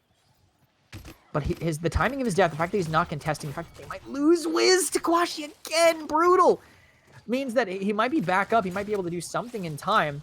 But if it has to be Longshot to touch, maybe. Kwashi can actually just run in an ult, but he's holding off on it now. The dismount comes in onto Apache, but they kill Merc right away. Dink has to go in with the touch. He's delaying quite a bit here, but these charges have a long time for them. Here he comes with it, but he's delaying so much, he might actually just get void gripped and killed. No, they back off the point. They let him get in, they let him touch. He runs out of movement abilities. He's here on the side. Toa goes to dive him, but all these cooldowns are spent on him. Combat Trend's not over, but it's a 1-for-1, 4 versus 4 now to decide the fate of this game as Kwashi goes on a flank right now. Apache doesn't see him here. Both tanks now stacking the point. Apache goes down in the air, has to spend the reanimate now, and Root will slow him down. It's still even trades right now back and forth. The Thing swings things further in their favor. As Kwashi now goes down as well. The cap time going in favor of Squid Squad. I don't think there's any way that Team Weimer will make it back in to get this to happen. And Squid Squad keep themselves in this game with another mid win. Great play by them near the end. Team Weimer, rough use of the ultimates maybe near the end. I think the fact that they died a little bit too far forward. But here comes the push now from Squid. Backed up by the Siphon is Thing. Getting a lot of damage. Barrage coming out as well. But Merc gives his life up to make that happen. Toa wants to push forward with the scout that they have no reason not to, but the Siphon from Apache is in the way of every single angle they try to fight. Here comes a Crush to catch him. I think he ended up wasting it, though. Somersault will keep him up. Apache's so low, and Kwashi wants to punish him for this. In Pursuit used, they just can't get it. Apache buys so much time, but Asdif doesn't care. Asdif goes behind. Asdif gets 1. Asdif gets 2. Asdif leaves with less than 1,000 HP left. And Kwashi now is going to keep up the pressure off of the back of that early fight that they managed to get. A little knock up onto Kwashi, but Dink completely alone. Literally no one even remotely close to him. As a King Bomb comes in, catches Asdif, but he has result 3. He should survive another ultimate spend, and Asdif counters 2 ultimates effectively with his 1. But he might stay alive, actually. He waited too long to detonate those. You got to time those just right, but don't have quite enough. They sit here kind of completely surrounded. Asdif and Toa pushing now behind a shield, but Kwashi's also behind them. He just ran down mid. They didn't notice. It's a 4 versus 4 right now. The crush comes in. It stuns 2. Resilience not enough to keep them alive. Apache is so low. They spend the whirlwind to get him back to life. He's back to full now, thanks to the Wiz Dude's ultimate here. Merc in the middle of the team again, but trades for one right away. Lifesteal keeping him in the fight as well, but Longshot will find that trade as Dink tries to rotate over to help. Asdif falls as well. Thanks for those shots from Dink. We see here the way that they're positioned and playing. Longshot going very deep, catches the Lex out here as this card continues to move forward. One player down for Weimer, so it's a 5 versus 4 in favor of Squid. Make that a 5 versus 3. Going to be 2 more seconds till they have someone else left. Thing trying to get aggressive here on the left, but has to have his Terminus Siphon, but Apache needs to move the card. Thing has to play very careful. The Longshot, luckily, is going to help them out a little bit here. Here comes the crush onto Asdif. Do they have the kill for him? He rushes from side to side. 3 more seconds till he gets his shield up. He might have it in time. He does. Barely, and they have no more way to knock it down. Toa runs in. Barrage now being spent as well, but the trades are just even with the way things are going. Merc uses the barrages on himself, makes it out just barely, but they kill Asdif, and there's no more tanks to replace him. Squid Squad, they push it in, and we're in a final mid to decide which of these two teams is going to walk away with more crystals and more points for this. Longshot and Dink, I think, heroes right now. I'm not saying that just because of the KDs. I think Longshot is cleaning up so many of these kills, and Dink in particular really impressing on this Tiberius so far. I think I was doubting the Tigron's Fury. I thought maybe Predatory would be a little bit better,